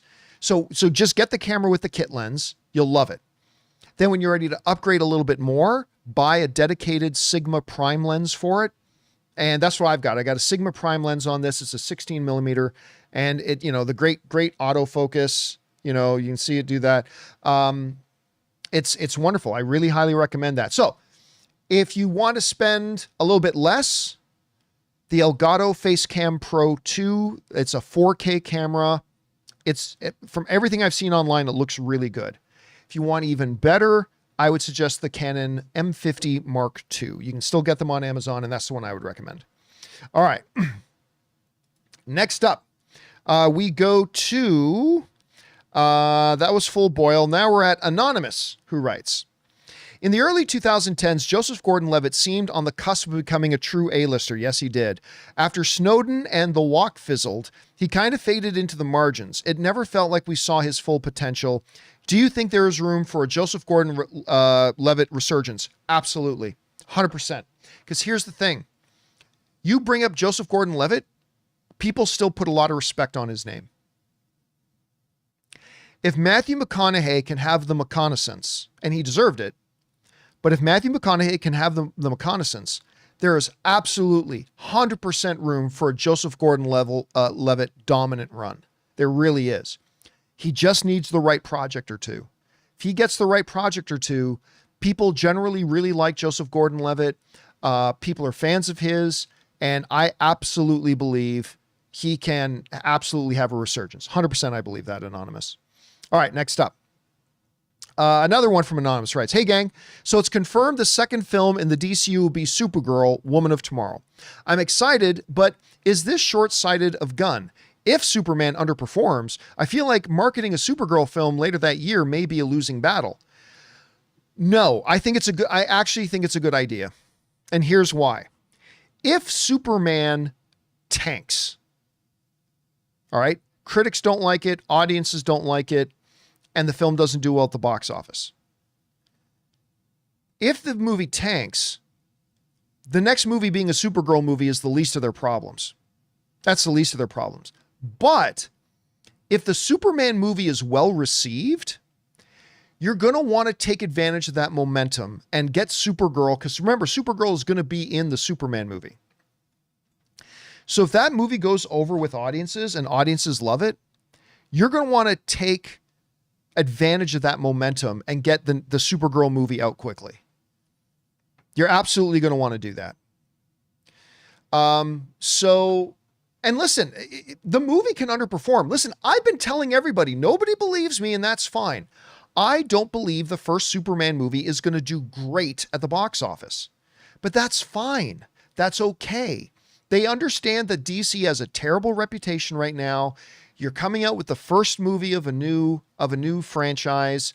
They've got a lot of baggage they've got to overcome. It's a brand new Superman. It may not do great at the box office, but what it has to do is do great with the critics and the audience.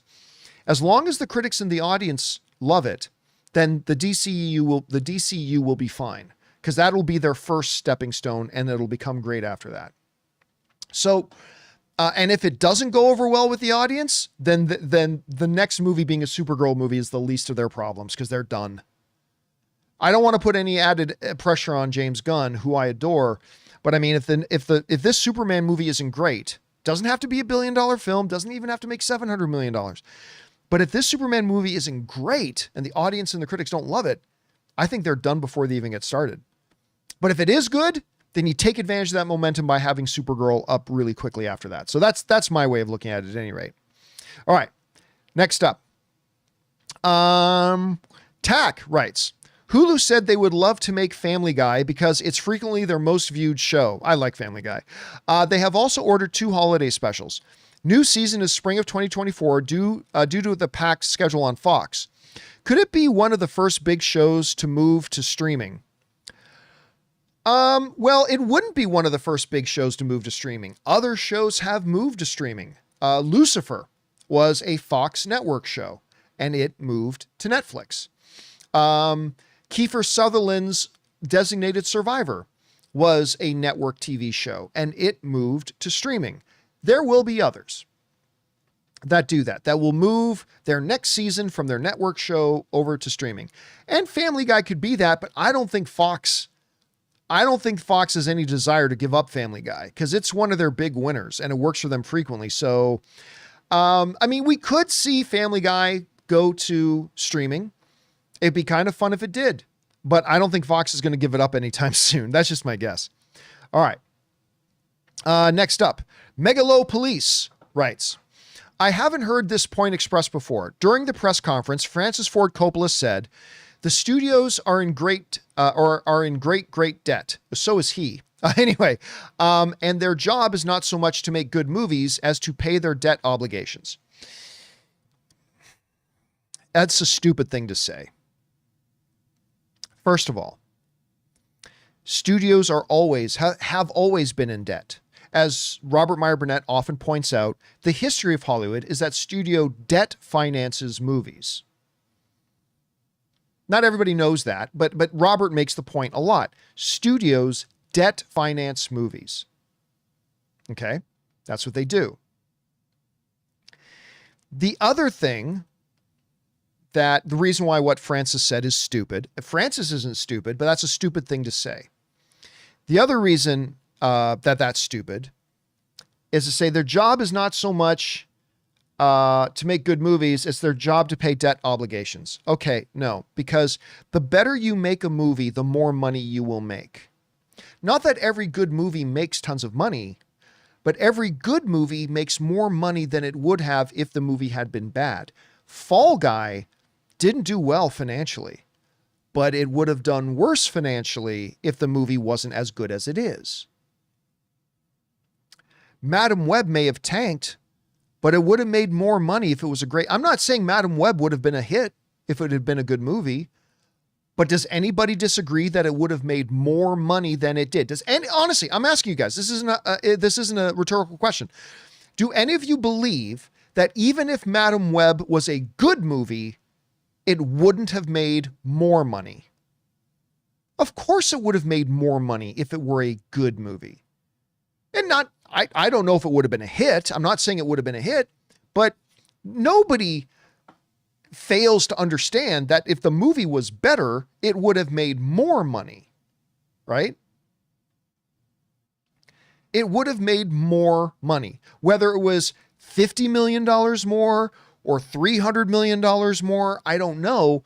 But if the movie was good, it would have made more. So for Francis to say, no, they're not worried about making good movies. They're married. Well, no, because if they understand if we make it better, we'll make more money. Studios have always been debt financed. But here's the other thing I would say to Francis. The number one job of any company is to make money. That's the number one job of every company. I don't care if your company is making glasses. I don't care if your company is making remote controls. I don't care if your company is making frickin', come on, here we go, making iPads. I don't care if your company is making t-shirts. I don't care if your company's making hats. I don't care if your company makes TVs. Every company's primary job is to make money. And guess what, Francis? You're at Cannes because you're trying to sell your movie to make money. Hypocrite. I have deep, deep love for Francis Ford Coppola. Don't misunderstand me. I love Francis Ford Coppola. But why are you at Cannes, Francis? Could it be that you are also trying to make money? Why didn't you just put the movie on YouTube, Francis? Huh? How about that, Coppola? Why didn't you finish your movie? Why didn't you just take it? If you're you see, I'm Francis Ford Coppola and I love Francis. I do, but I'm Francis Ford Coppola. I'm just about the art. I'm about the art. Okay. Drop your movie on YouTube today. Go ahead. Oh, you don't want to do that? Because you want to make money? Oh, so let me get this straight, Francis. It's okay that you want to make money, but you don't want other people to act in a way that's good for business and to make money. No, seriously, no, that's the thing. If Francis Ford Coppola was not in this to try to make money, he would have just taken this movie and dropped it on YouTube so everybody in the world could watch it. But he didn't. You know why he didn't? Because he wants to make money. It's a business. Movies is one of those precarious things where it is both art and business, and you got to find a way to make them both work together. But anybody who tells you, like a Francis Ford, even if it is my beloved Francis Ford Coppola, who I adore, says, studios aren't in it to make good movies. They're just trying to get money. Then I want the next reporter that hears Francis Ford Coppola say that, straight up ask Francis, the great Francis Ford Coppola, by the way, say, so Francis, I'm curious, why didn't you just put Megalopolis on YouTube so the world could see it and everybody could enjoy your art? Why didn't you do that? Why did you take it to the Cannes Film Festival hoping to find a distributor? Why didn't you just put it on YouTube? The answer, spoiler alert, is because Francis Ford Coppola is like everybody else. He's got a brain and he knows this is a business and he's trying to make money. Movies have always been debt financed. Studios understand that even in their throwaway movies, the better we make a movie, the more money it'll make. And every business is in business to try to make money, even Francis Ford Coppola. Because again, if he didn't, he would have put this movie on YouTube. But he didn't, because he's smart. All right. Next up, we've got JG, who writes, hey, John, if you had to pick one world from any film you've ever seen to live in, what film's world would you pick to live and why? Oh, man. I mean, I want to say Coruscant, like the upper levels of Coruscant, not the lower levels of Coruscant. Yeah, I'll say Coruscant. The main seat of power for most of Star Wars anyway, in the world of Star Wars. That's where I would go. I would be in Coruscant. All right. Next up. And the last tip question today comes to us from Lillian Vess, who writes, love So Help Me Todd. I never did see that show, but I've talked to a number of people who really liked it. But the series got canceled and the season series ended on a cliffhanger. The worst series finale cliffhanger is Kyle XY, which I never saw either. For me, Kyle, I am your brother, was the last thing said. Do you have a worst series finale cliffhanger? Yes, I do. And I've mentioned it before. And I hope what was the name of it? I got to look it up online now. Quick, guys, in the live chat, who is the guy who plays Malfoy's dad?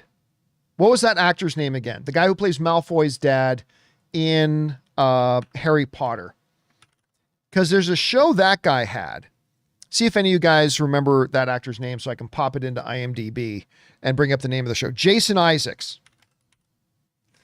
Okay, so Jason Isaacs. This is Jason Isaacs, by the way. So Jason Isaacs, he did this television show. And it's not listed there. Let me see if I can find it in his credits. And I'm trying to remember the name of it. See if it, Rick Alfonso's got it. Rick Alfonso's got it. The show was called Awake. This show only lasted one season. I'm going to see if I can find it here. It only lasted one season and got canceled after the first season, which was a shame for a couple of reasons. It was a shame because, number one, it was a really good show, and I cannot find it anywhere on his IMDb. There it is. Oh my God, it was in 2012? I thought it was like in 2017 or something. The premise of the show was incredible. So Jason Isaacs plays this cop, right? And one night he's got his wife and his son in the car with him. And they get into a horrible accident. And then Jason Isaacs wakes up and finds out that his wife survived the accident, but his son died. The son that he loves died. So he grieves, him and his wife grieve, all this kind of stuff. Now, Jason then goes to bed. And when he wakes up in the morning, he's in a different reality where his son lived in the car crash, but his wife died. So he's living in two different worlds, and he's aware of it. So when he goes back to sleep again the next night, he wakes up in the other world again where his wife is alive, but his son is dead. And so each day he rotates back and forth between the world where his wife died and the world where his son died. And it's not like Groundhog Day, because somebody just said that, because it's not the same day he's living over and over again. He keeps moving forward in time, like each day is the next day. It's just that he's living the next day in the world where his wife is alive, and then he wakes up the next Tuesday on the world where his son is alive. Then he wakes up on the Wednesday where his wife is alive, but he wakes up on the Thursday where his son is alive. And and then it's a great show. And the first season ends where he's about to walk through a door where he's finally going to find his answer about why this is happening to him. And that's where the series ends, when he's about to walk through this door, and then the show got canceled. The show got canceled, and we never found out what was on the other side of the door. It was very, very, very frustrating because the show was great, and it had a damn awful cliffhanger that we never got to see the resolution to. But listen, even though it has that awful cliffhanger, I recommend checking out the show. Jason Isaacs was incredible in it. It's called Awake. Go and check it out. All right.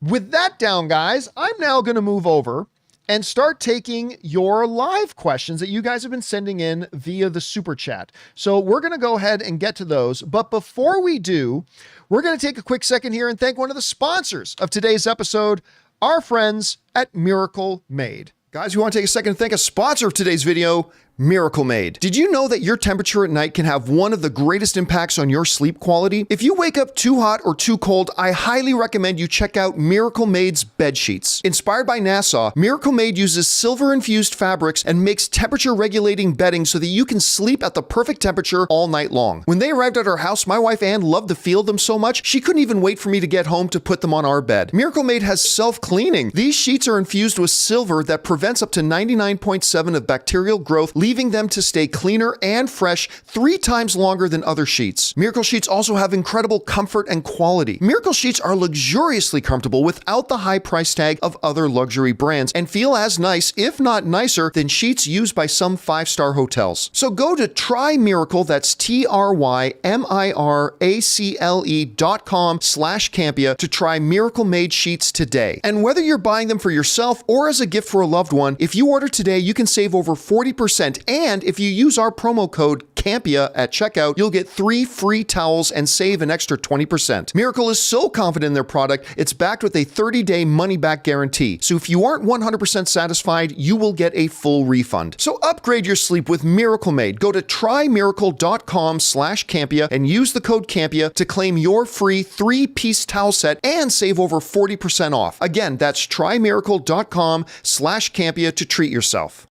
Guys, we want to take a second to thank a sponsor of today's video, Cuts Clothing. Let's be real. Most guys would wear a t-shirt every day of their lives if we could. The problem is that most t-shirts are not acceptable to wear at work or out on a hot date. Today's sponsor, Cuts, has finally changed that. Cuts t-shirts are such high quality, wrinkle-free, and so buttery soft that you can look like you're dressing up even when you're dressing down. Yeah, you heard that right. They are wrinkle-free. And for a limited time, you can save money while redefining the dress code by heading to cutsclothing.com and use the code Campea for 20% off. Guys, you know me, when it comes to clothing, my number one priority is comfort, and I could not believe just how comfortable my Cuts shirt was. It was light, it breathed, it felt like $1,000,000, and it made me feel like I looked like $1,000,000 too. And the best part? Cuts Clothing is built to last. Their durable construction means you'll be enjoying your favorite shirts and pants for years to come, making them a smart investment for your wardrobe. So guys, for a limited time, our listeners get 20% off your entire order when you use the code Campea at checkout. That's 20% off your order at cutsclothing.com with the promo code Campea. Please support our show by telling them that the John Campea Show sent you. Experience the perfect blend of style and comfort with Cuts Clothing.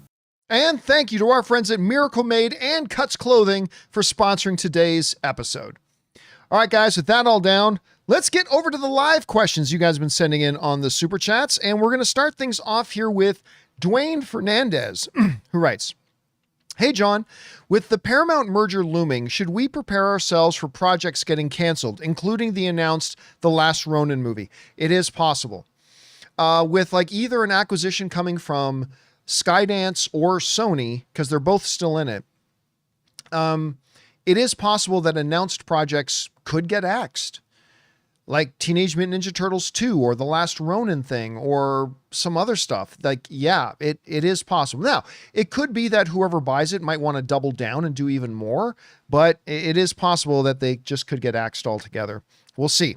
Christopher Brickner writes, "I hand it to Matt Sasma and Ben Sharpless, the guys who wrote Madam Web. They wrote a movie that got worse reviews and became an even bigger joke than Morbius, another movie they wrote. That's impressive." Again, here's the thing. These guys made some of the worst films ever in history. All right.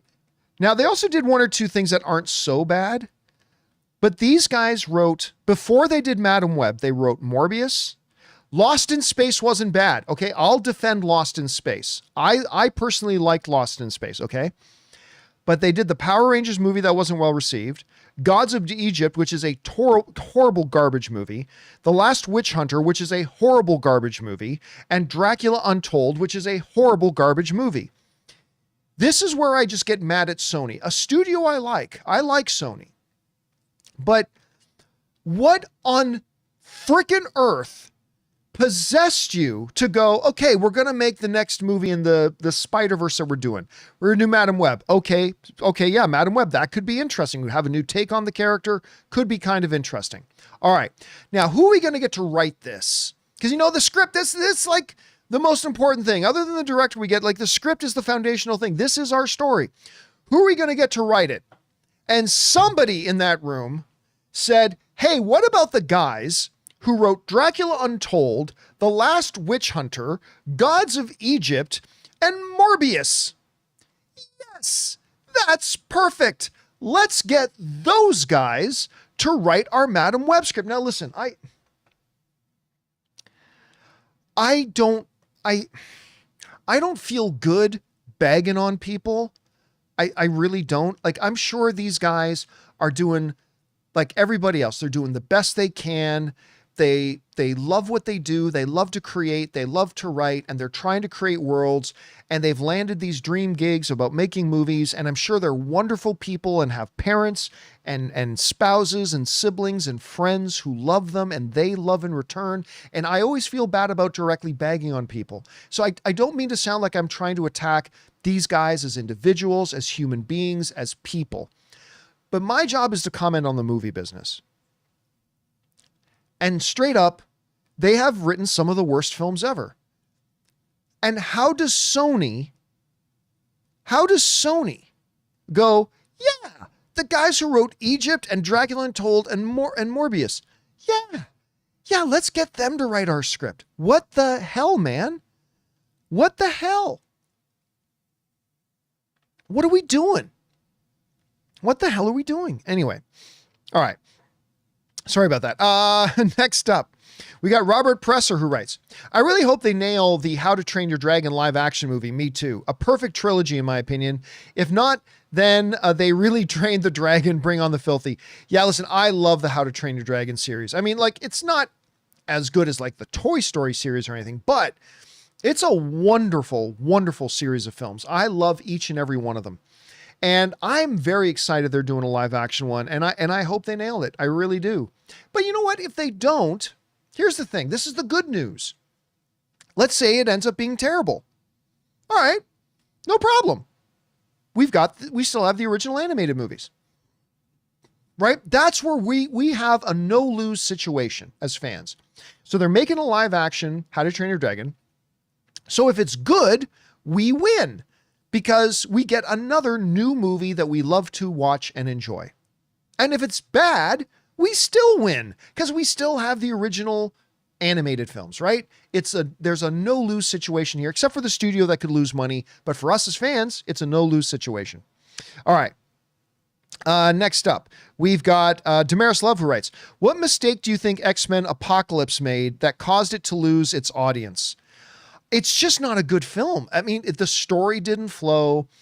The narrative turn points were janky at best. They didn't do a good job making us like developing the new characters on screen or really getting us connected to them. It just failed on a lot of levels. Like, it's not Morbius or Madam Web or anything, don't get me wrong, but it just didn't make a good movie, right? They're just basic fundamentals in making a good movie and making a good story and a good narrative flow and all that kind of stuff that I think they just failed to do. And you know what? The X-Men made a lot of really good movies, and they made a couple of bad ones. It just happened to be one of the bad ones. That's all. All right. Next up. Robert Presser writes in again.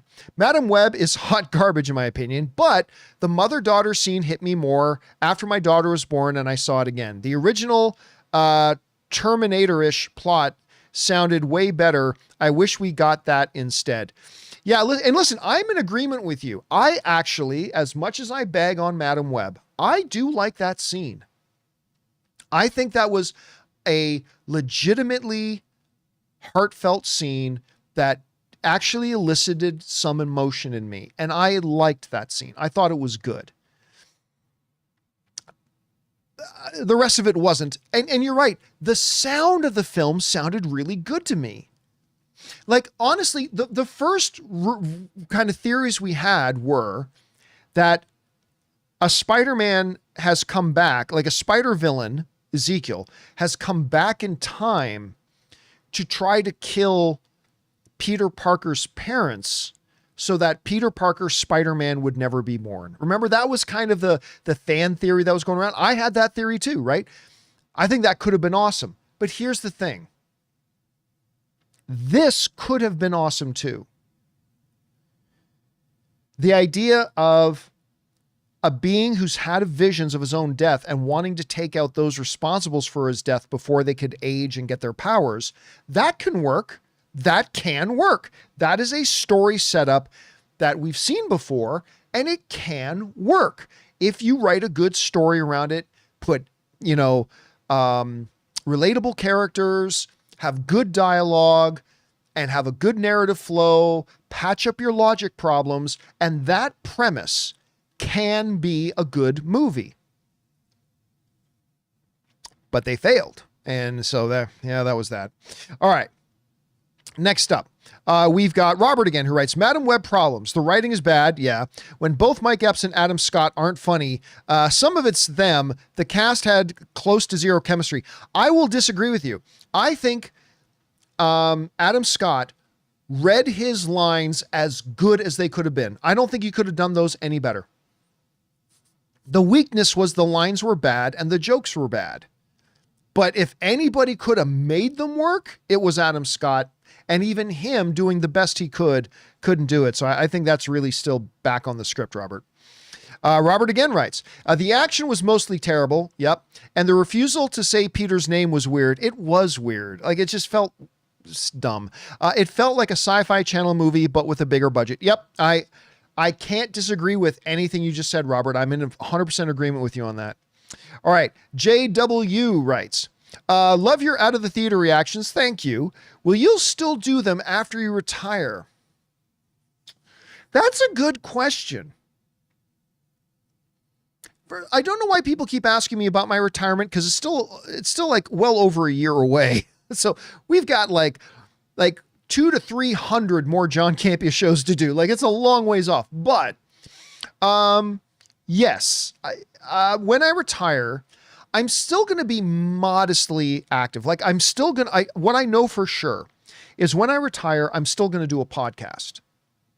Not on YouTube, not video. It'll be an audio podcast on Spotify and Apple and stuff like that. At probably 2 to 3 week, I'll do an audio podcast, because those are way easier to do than YouTube videos, right? So I'll still do 2 podcasts a week, right? So I'll still be a little bit involved that way. And I might do like out of the theater reactions. I might. I'm not going to commit to it.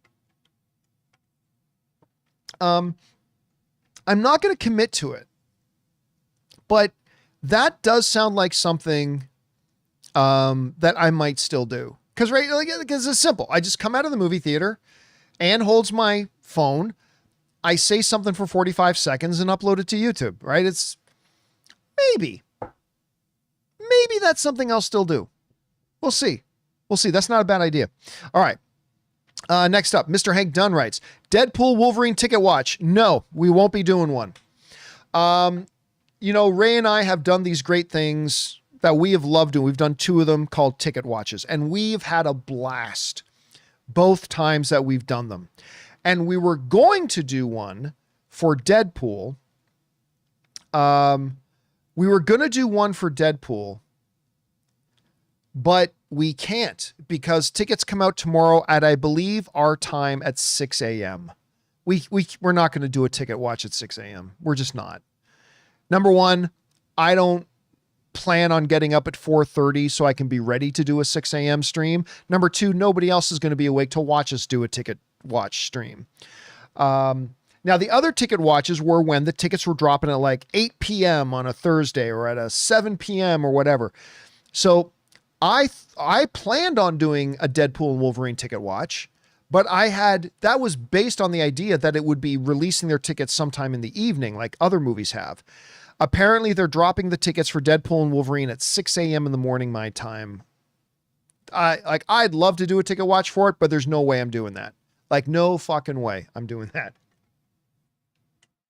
I might set my alarm for 5:59 a.m. Well, I'll already be up because we're getting ready to go to the gym, but I'll set my alarm so I'm ready to order my tickets the moment they go on sale. But I'm not going to get up at 4:30 so I can be ready so unfortunately, no, we will not be doing a ticket watch for Wolverine and Deadpool. Even though we had planned on it, we weren't planning on it being first thing in the morning, unfortunately.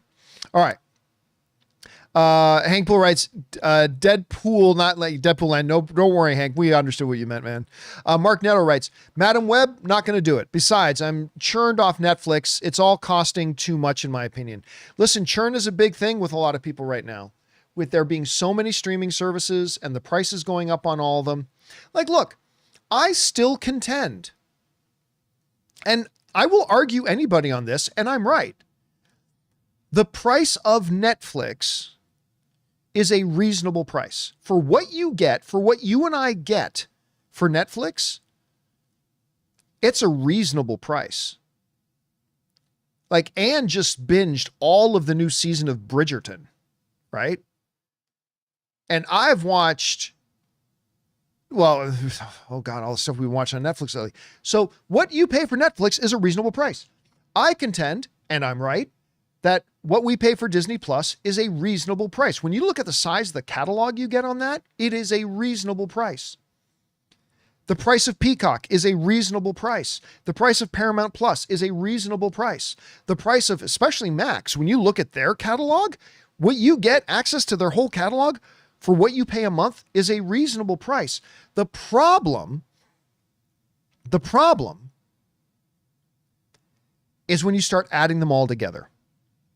Now, Jedediah, you got it wrong. You're not paying $22 a month for Madam Web. You're paying $22 a month for Madam Web and the 50,000 other things that are there, right? And are able to watch all the time. And for that, and by the way, I don't pay $22 a month. I pay $17. Anyway, each individual streaming service, I believe, is reasonably priced. The problem becomes when you start adding them all together. That's when it gets really expensive. But how much I would also have to pay for Disney Plus is not Netflix's problem. How much I would have to pay for Max is not Disney, or is not Netflix's problem. And if I'm Disney, how much you pay for Paramount Plus is not my problem. How much you pay for Netflix isn't my problem. How much you pay for Max isn't my problem. I am offering this service, and we think it's a good service, and we think the price we're charging is a reasonable price for our service. The other services you want, but for us as consumers, when you start adding it all together, we are now today paying more than what we used to pay for cable. And so churn, people watching something on a streaming service and then canceling it, until something else comes along that they want to watch. Churn has become a big thing. And so I don't blame you, man, for churning. I mean, I don't personally churn because I like the libraries and all these things. I don't just watch it for the new stuff. I like going back and watching stuff in the libraries. But a lot of people just like watching the new stuff. And if you do, why keep paying for Netflix if there's 3 months until the next thing you want to watch? You cancel and then you sign back up. So it is the biggest problem the streaming is facing. And I don't blame anybody who does it. I don't blame anybody who does it. I get it. All right. Yeah, you guys just mentioned it. You're absolutely right. I use YouTube TV. Like I use YouTube TV. I use that a lot. I use that a lot too. All right. Next up. Tom Wyanborough writes, watching Pathfinder 2007, this movie is not good. That's the one with Carl Urban, right?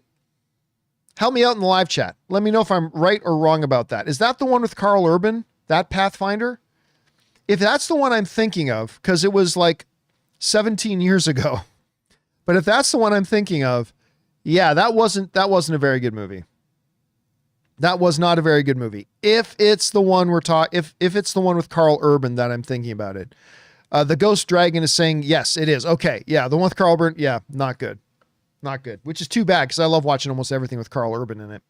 All right. Next up, James Wheeler sends in a $20 super chat. Thank you, James, for supporting us on that level, man.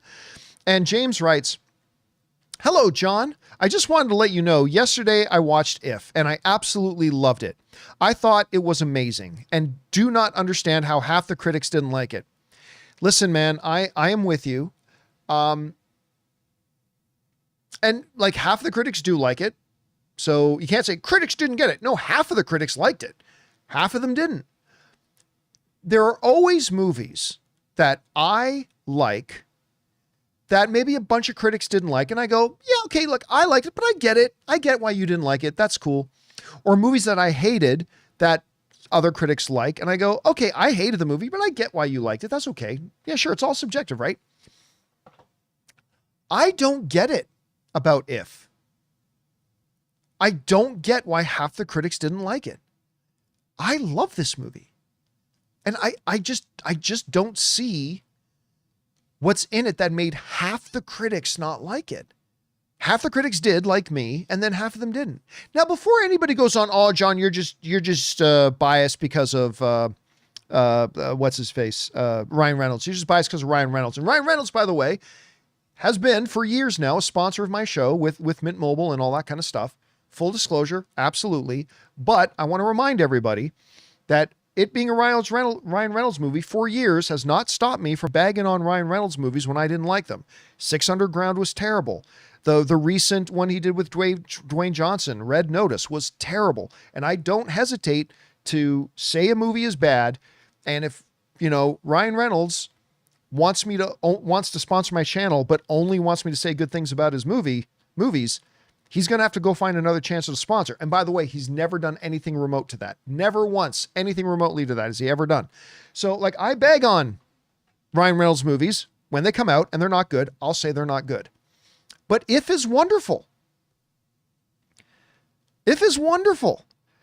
To me, you know what? Sir Malstom just said this in the live chat. It feels a lot like Free Guy. It has that same kind of feel to it, It's a very different movie from Free Guy, but it kind of had that, and I loved that movie too. I loved Free Guy. But I really, really enjoyed. Now, do I think it's going to end up in my top 10 films of the year list? No. Do I think it should be nominated for an Academy Award? No. But I think it's a warm, charming, delightful little film, and I really enjoyed it. But you know what? That's a beautiful thing about the art of movies, James. It's subjective. Art is subjective, and it hits us all in different ways. And while it hit me in this warm, wonderful way, maybe it hit a lot of other people in a different way. There's nothing wrong with that. I just love this movie, though. I'm glad you liked it too, James. All right, next up. AV Techman 77 writes, hey, John, what is the latest on the Voltron live action film? I've heard nothing in ages about it. I've been hearing about this since the first Transformers. What's the holdup? I don't think anybody wants to make it. I really don't. I don't think anybody wants to make it. I think it would be, a very expensive film to make. And I don't think it has the built-in audience that a lot of people think it does. And I think the studios know that. And while I think there are a lot of producers who would like to make the movie, I think they're all having trouble coming up with a solid enough plan that a studio or financiers with the money would, like Legendary or something, would actually put up $200 million to make it. Cause I don't think they think it can make money. So I imagine that's the holdup. Because the moment that a studio believes they can make money on it, this movie will get made. The moment they think they can make money, but I think it's going to be a tall order. I honestly don't know if we're ever going to get it, but I hope we do because I love Voltron. All right. Next, we've got Kent, who writes, for cameos for Deadpool and Wolverine, I was thinking Evan Peters as Quicksilver. I don't think they will. Because of the WandaVision thing, I don't think they will. Anyway, could make an appearance, which would be both fun and interesting thoughts. I don't think they will. And remember, we're talking cameos. And by the way, ever since we did that video about ranking the likelihood of certain characters making cameos in Deadpool, I've gotten all these people right. Well, cameos don't make a movie good. We never said it did. Absolutely, cameos don't make a movie good. 100%. We made that video just because we know there's going to be a bunch of cameos and a lot of people speculate about them. So we made a video about, okay, out of all these characters, where do we think their likelihood is that they will? Will Joe now just going to be really disappointed if they're not in it? I'm not going to be disappointed if none of those are in a cameo. Look, I've always said this. It is fine and fun for us as movie fans to speculate about what might pop up in a movie. The key is, and a lot of you guys know what I'm going to say now, don't let your speculation become expectation, right? Don't let speculation become expectation, and know the difference between speculation and expectation. Because it is true that there are a bunch of movie fans who like speculate about something that, oh, they're going to do this in this movie. And then if the movie doesn't do what they thought it should do, they get all mad. Yeah, that's a case where some people let their speculation become expectation. But we don't have that delusion, right? We're just speculating. Hey, this could happen, or this could happen, or this could happen, or none of it could happen. And if none of it happens, it doesn't take away from the movie for me. It doesn't take away from the movie for me. Yeah, I speculate that I think there's a good chance that Ben Affleck's Daredevil will do a pop-up cameo in Deadpool and Wolverine. I think there's a good chance of that. But am I going to be disappointed if he doesn't? No. That's just speculation. So just remember, guys, speculation is great and fun, and it's something all of us as film fans should do. But just don't let speculation become expectation. As long as we do that, we're all fine. We're all fine. All right. Next up. Mr. Hank Dunn writes, Kelsey Grammer as Beast in Deadpool 3? Quite possibly. I mean, he's already back, right, as the voice of Beast in the Marvel, so it's possible. Datboy22 says, I loved If, felt like a live-action Pixar film. It kind of did, and it had that Pixar film kind of feel to it as well, so I really like that. Samir writes, touchy topic, but I renounced my religion due to not agreeing with how it was run and led. Apes really hit home for me. Best of the year, in my opinion. Oh, absolutely touchy topic. Look, it's just a thing of me. People always ask me, because a lot of people know that I kind of a low-key theologian. I went to seminary, went to Bible college and all that kind of stuff. So a lot of people often ask me about my religious beliefs. And the way I feel comfortable answering that question when people ask is I say I am a theist. I am the opposite of an atheist. No disrespect intended to my friends who are atheists. I'm just saying I'm the opposite of that. I am a theist. I believe in God. I believe, in a lot of different things. I hesitate. What I don't do is call myself a Christian. I don't do that anymore. Only because And I promise I won't go heavily deep into this, but only because the reason I don't refer to myself as a Christian is because I believe a lot of the stuff that calls itself the Christian church today is nothing like actual Christianity, right? A lot of what calls itself the church has nothing to do with Christianity. And so I don't want to call myself a Christian because people will misinterpret that, oh, that means I'm one of those people, and I am not. Here's the problem. There's a great theologian who said this once. God created man in his own image, and somewhere along the line, man decided to return the favor. In other words, I think a lot of the quote unquote Christian church in North America today did away with Jesus and God a long time ago. And they replaced the biblical Jesus with one that looks more like themselves. They replaced the biblical Jesus with a God, small g, that is more of a reflection of their own priorities, of their own biases, of their own prejudices, and they use their religious faith to try to justify their own personal hatreds. And that is not what the biblical Jesus did. And so when people ask me of my religious beliefs, I just simply say I'm a theist. Because while that might sound confusing, it at least doesn't represent who I am and what I believe than if I called myself a Christian today, because a lot of what calls themselves Christians today is not Christianity at all. But anyway, don't want to get into a big religious spiel, but people ask me that a lot, so hopefully that addresses that a little bit. All right. Next up, Al writes, Madam Web was bad, but not as bad as Argyle, Rebel Moon 2, or Megamind 2. I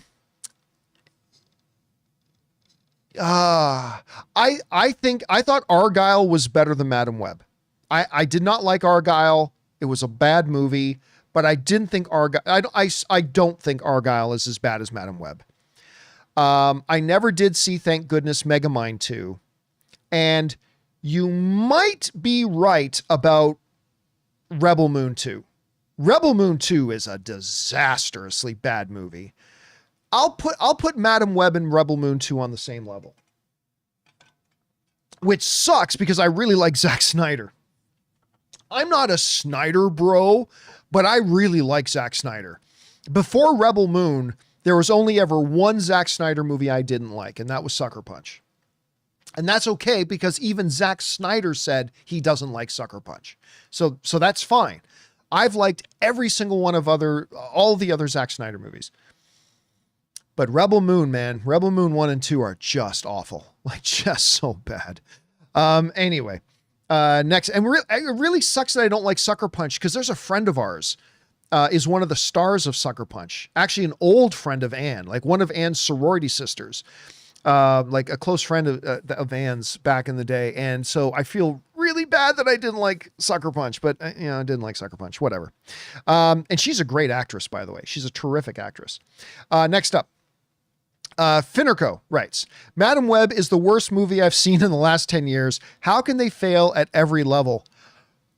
And I'm serious, like seriously making a good movie, I think movie fans forget making a good movie is a monumentally difficult thing to do. It's a really hard thing. Movie fans sometimes, and I'm guilty of this too, by the way, movie fans sometimes seem to have this mindset or belief that making a good movie is easy.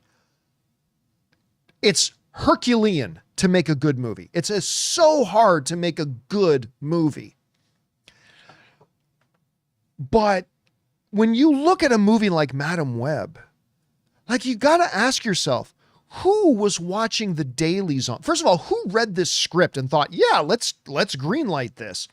But number two, like as you're watching the dailies on it going, how does anybody go not see giant red flags and say, this is going in the wrong direction, man. We need to put the brakes on. I don't know how this movie got made. I really don't. It never should have been made anyway, but it is the #1 movie on Netflix right now. All right. Arun writes, do you think the Blair Witch reboot can rejuvenate the found footage genre?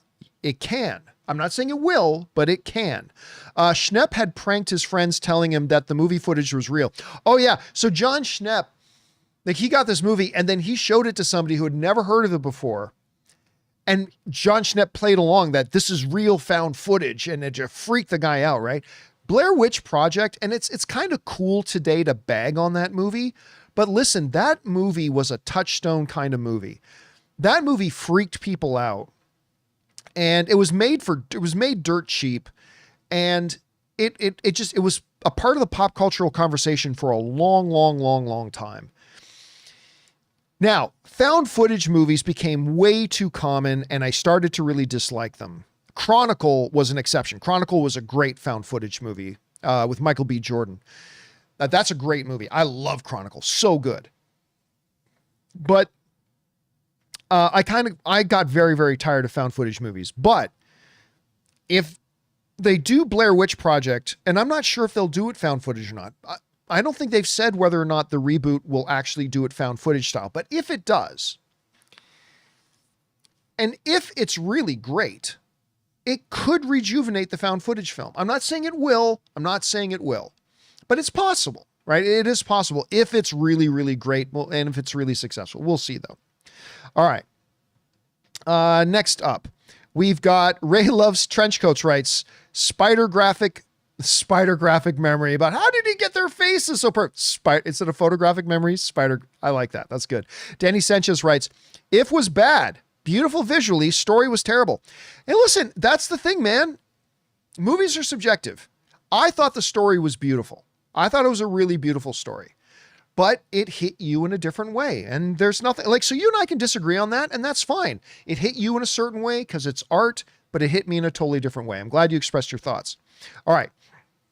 Ray Loves Trenchcoats writes, had a really bad case of gout. Ooh, that sucks. Could barely walk for over a week. I'm 400 plus pounds and have decided it's enough. I've started to eat healthy and I'm going to lose this weight. First of all, whenever somebody makes a decision to improve their health, that is awesome. Now, here's the good news for you, Ray. Here's the good news.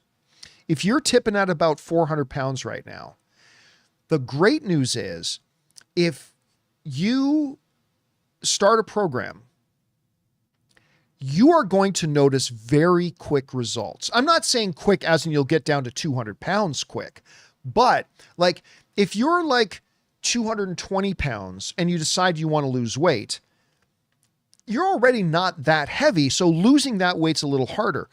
The thing working in your favor right now is that at 400 pounds, you're going to notice like every time, if you start eating a little bit better and getting a little bit of exercise in, every time you step on the scale, you're going to see some movement. And it's not going to be like that once you get down to like 250, 240. It's not going to be as obvious, but you're in a position right now where I think if you do the right things, and I'm not a dietitian, by the way, let's be clear, but if you start doing the right things, you're going to have that little bit of advantage. You're going to see some fairly quick, not massive, but step-by-step results.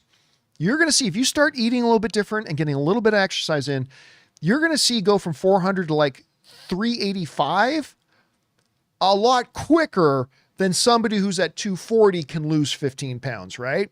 And hopefully that'll be added motivation for you. So good on you, man, to make some healthy changes for yourself. I think that's awesome. I'm going to cheer you on. All right. Next up, Joshua Ramser writes, Ho Boy Madam Webb writes, so Cassie ends up blinded by fireworks. Yes. Okay, but how did she become paraplegic as well? Okay, so my thought on how she got paralyzed, because the thing hit her in the face, right? Not her back, anything like that. Here's my thought on why she ends up paralyzed. It is a mixture of having already been poisoned by Ezekiel with the fall into the water. Because best believe that fall can break your back. So I'm not trying to defend it. Believe me. I'm not trying to defend it. But her ending up in a wheelchair is something that I wondered as well. And I think the best explanation for it was the fall into the water broke her back. They haven't said that directly, but that is my guess. All right. Next up, Joshua writes, give that you think T'Challa should have been recast. Do you think Brian should have been recasted in the Fast movies?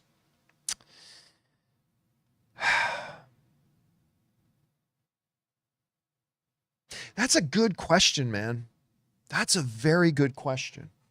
Now, the situations are a little different, right? Like T'Challa, Chadwick was Black Panther. The name of the movie is Black Panther. He is the character. And by not recasting him, you are literally taking out the main character and the title character of your movie, right? Paul Walker was not in every Fast and the Furious movie.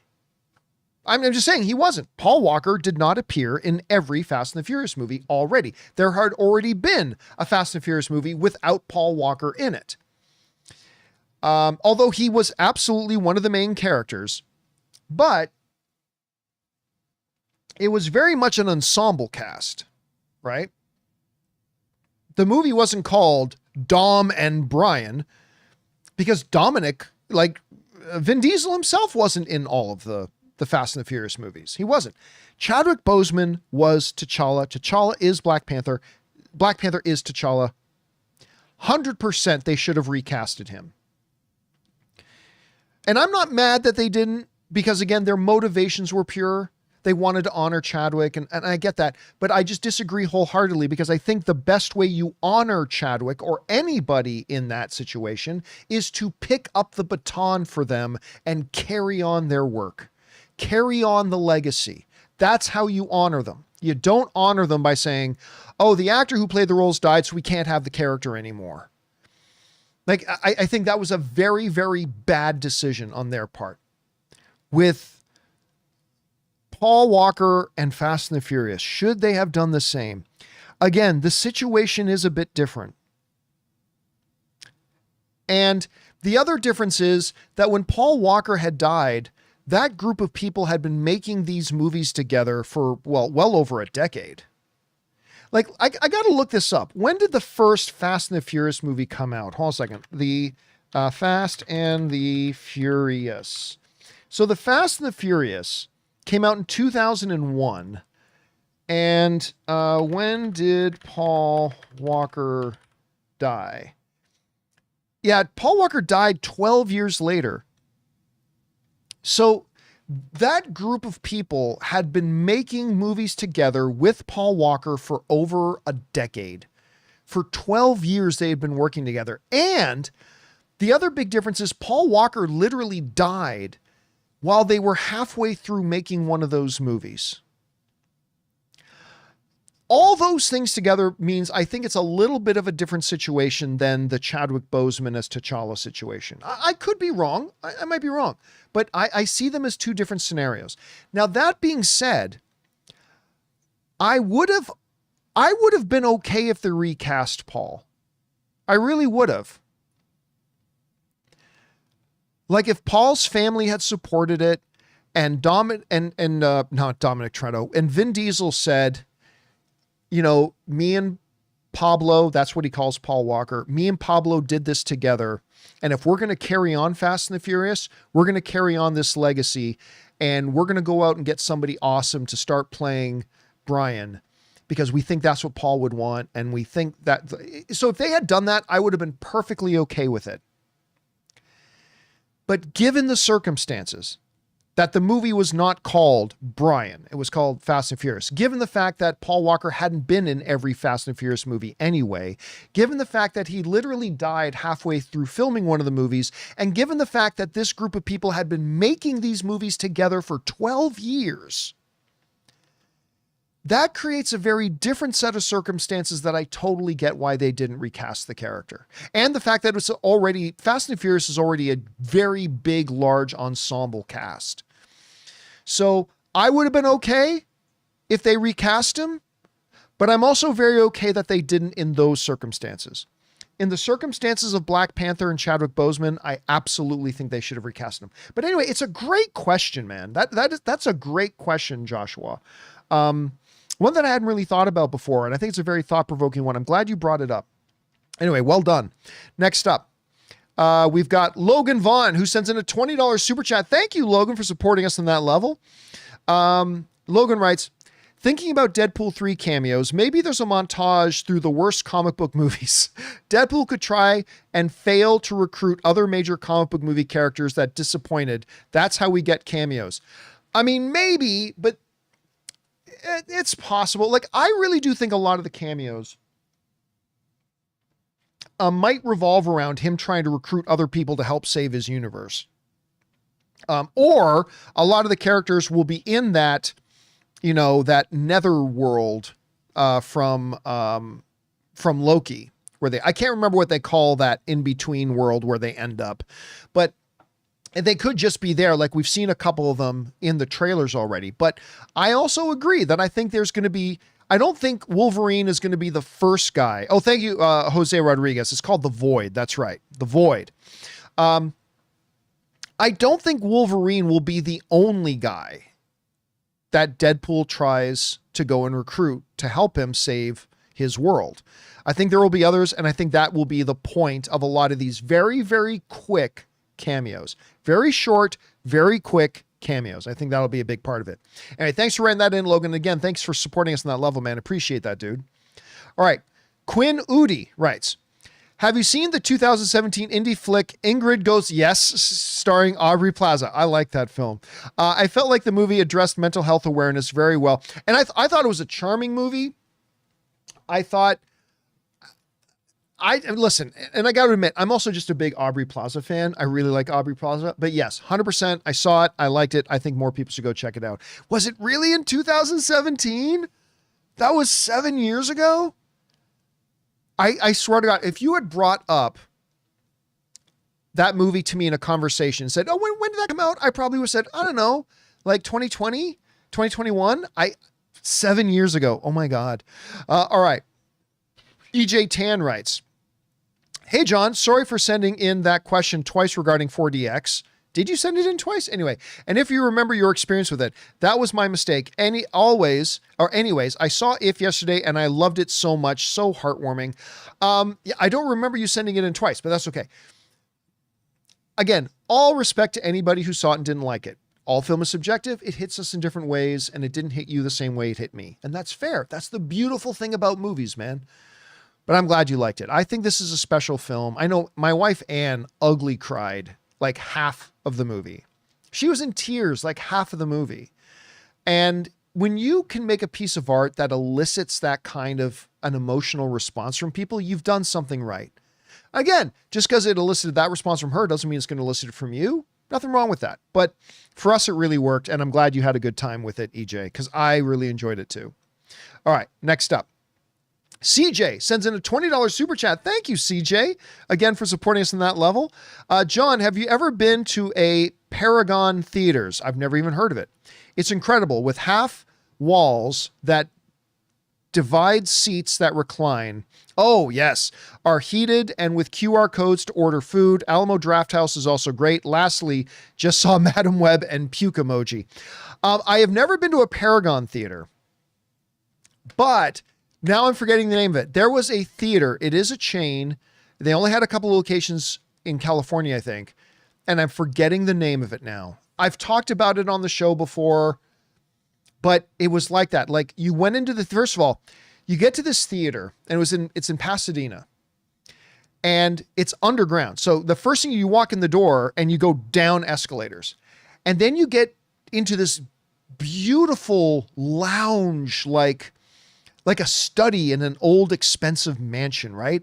Beautiful carpets, bookshelves all along the walls filled with books and stuff like that, pool tables. Like, you're in this high-end lounge, and all around, and it's a very big room. It's a huge room. And then all around are doors that go into the 4 or 5 different theaters they have. So you go into your theater, and all the seats fully recline, and they're in sets of 2, and they have privacy walls in each set of seats. And then there's a little shelf in the wall where you could put your cell phone. They have a pillow and a blanket if you want. And then just a button you can press. And you press the button, a server will come to you. And you'd think that would disrupt the movie for other people. Never did. And you take your order and they'll bring you food. And they'd have like a full restaurant menu. Awesome experience. I loved it. I absolutely loved it. And if I still lived out there, I'd be going to that movie theater more. But iPic, that's what it was called. Thank you, Alex and Dominic Ray. Remember that. iPic. That was the name of the theater. I loved it. If I had one around me, I'd be going to that theater a lot. I think the tickets were a little bit expensive because you're getting a premium experience, but my wife and I loved it. We had such a good time. And it sounds like this one you're talking about does kind of the same thing. I think it's great. Anyway, thanks for writing that in, CJ, and thank you so much for supporting us on that level. Okay, next up, we go to Prashy Prash, who writes, how do they explain X-Men in the MCU? Concept of X-Men does not work in the MCU 616 with all the superheroes flying around. Will Fantastic Four and X-Men be a different universe? Look, from the day that they announced that Fox was being purchased by Disney, I had the very unpopular belief, and I still do, that what they should do is have the MCU and an X-Men universe totally separate. And everybody hated me that I said that, but I still believe that's what they should do. I believe the MCU is getting kind of overcrowded. I think the MCU has been overcrowded for a while. And now flooding in the X-Men and all that kind of stuff. And how do you get the core about the history of the X-Men, that they've been around for decades and that they've lived in a world that hates and fears them, and the background of Charles Xavier and Magneto, and how do you do all? I think the best answer, honestly, would have been to keep them as you have two functioning separate cinematic universes, but they're not doing that. Now, I think the end of the Marvels, this is just a guess, okay? I could be wrong. I'm just guessing. I think the end of the Marvels has given us insight about how they're bringing the X-Men in. That the X-Men clearly already exist in an alternate universe, right? Because, Photon goes over to the other side and she's in a universe where Beast is, and they talk about Professor Xavier. The X-Men are clearly already in that universe. We've seen in the first poster of Fantastic Four that they are clearly not from our universe. They're in front of a different looking city that is nothing like the civilization we have. So they're in another universe as well. My guess is, and it's just a guess, is that with all the talk of incursions, that we're going to have an overlapping and a crossing of different universes are going to collide. And they're going to become merged into one thing, a lot like DC's did with Crisis on Infinite Earths, where all the various realities kind of came together into one reality. And now we're going to have X-Men in this world and all that kind of stuff. So I think that's how they're going to do it. Do they do it well? Who knows? Who knows? I don't know if they're going to do it well. Hopefully they do. If anybody can do it, it's Kevin Feige. So we'll see if they actually do it well, but that's what I think their strategy is. All right. Quinn Udi writes, Parshi again writes, how would Deadpool fit in the MCU movies going forward with him breaking the fourth wall and rated R? Will he even be part of team up movies or just by himself? I mean, that's always been one of the problems with Deadpool, right? Because Deadpool won't be able to be fully Deadpool when he's in a PG-13 movie. But you know what? I think that's fine. I think Deadpool standalone movies will be R-rated. And then I think when Deadpool shows up in Secret Wars, or if he pops up in a Spider-Man movie, I'm not saying he will, but if he does, then he'll just be PG-13 in those movies. Because if it's not his own movie, he's not the main star, right? He's not the main star of Secret Wars. So it's not like he's going to have, an hour and 10 minutes of screen time. He'll probably have like 15 minutes of screen time, 20 minutes of screen time, and then he just won't drop the F-bomb. And it'll be fine. So my guess is, and again, just a guess, I think he's when it's a straight up X-Men movie or a straight up Deadpool movie, it's R-rated. when he's in another MCU movie, he'll function PG-13, maybe even, they'll beep him out or whatever and make a joke out of it. All right. Quinn Udi writes, why do you believe that John Cusack vanished from Hollywood? Could a comeback similar to Nicolas Cage in recent years happen one day? I think just Cusack first of all, I think John Cusack is great. I think he's great. But he also then started appearing in a lot of stuff that did not have financial success. Like a number of projects that did not have financial success. And then he refused to come back for Hot Tub Time Machine 2. Something that I don't blame him for. But Hot Tub Time Machine was a great movie. That was a great movie. And then he refused to come back for the second one, so that might have burned some bridges. The second one wasn't all that good, to be honest with you, but the first one is great. And then he was just in a number of films that just didn't really connect and didn't do well. And I think that kind of made him, and then maybe listen, with some actors, they realize they've got all the money in the world. They're financially, them and their children are financially set. And maybe I don't want to go and be in movies anymore. So maybe there was a part of that as well. Could he have a comeback like a Nick Cage? Well, there's a good argument to be made that Nick Cage hasn't had that big of a comeback yet. He's done a lot of these small things, and some of them terrible, some of them really good. But I don't think we've had a true Nick Cage comeback yet. I mean, he did The Unbearable Weight of Massive Talent, but that was a box office flop. I mean, it was a very inexpensive film to make, but nobody really went to go see it. So I don't know. We'll see. But I personally love John Cusack. I think he's great. I would love to see him in more stuff, but I don't know. I just don't know if he's like a big guy that a lot of studios have high on their list right now. And maybe he's not even one to do it. I don't know. Evan writes, Deadpool ticket watch tomorrow. Nope, because they're not doing it in the evening. They're doing it at 6 a.m. So we can't do a ticket watch for it. Unfortunately, sucks. CJ writes, hey, John, I'm a home health part-time, or what does PT stand for? Anyway, I'm a home health PT in Riverside. That's where I live. I'm always listening to the show on the road to work. Thanks for all you guys do. Oh, thank you so much, man. I appreciate that. I always love when people write in and just say, hey, man, I listen to the show when I'm at work or I'm at the gym or whatever. I love hearing that stuff. Thank you so much for that, CJ. Appreciate it. Joseph, you're probably right. By PT, probably physical therapist. That's probably home health physical therapist. That totally makes more sense. Yes. Thank you for saying that. All right. Next up, Jedediah Elias writes, Deadpool 3 ticket watch tomorrow before the show? No, absolutely not. I'm not doing that at 6 o'clock in the morning. John Cross writes, did you ever watch Flash Forward? No, never watched it. Canceled, cliffhanger as well. Yeah, listen, people make a show. They hope it gets a second season. You try to set it up to go into a second season, and sometimes it just doesn't get picked up. But no, I never did watch Flash Forward. Let's see. And is that it? Oh, yeah. And guys, that'll do it for this nearly 3-hour installment of Open Mic. What are we at? We're at 2 hours and 50 minutes.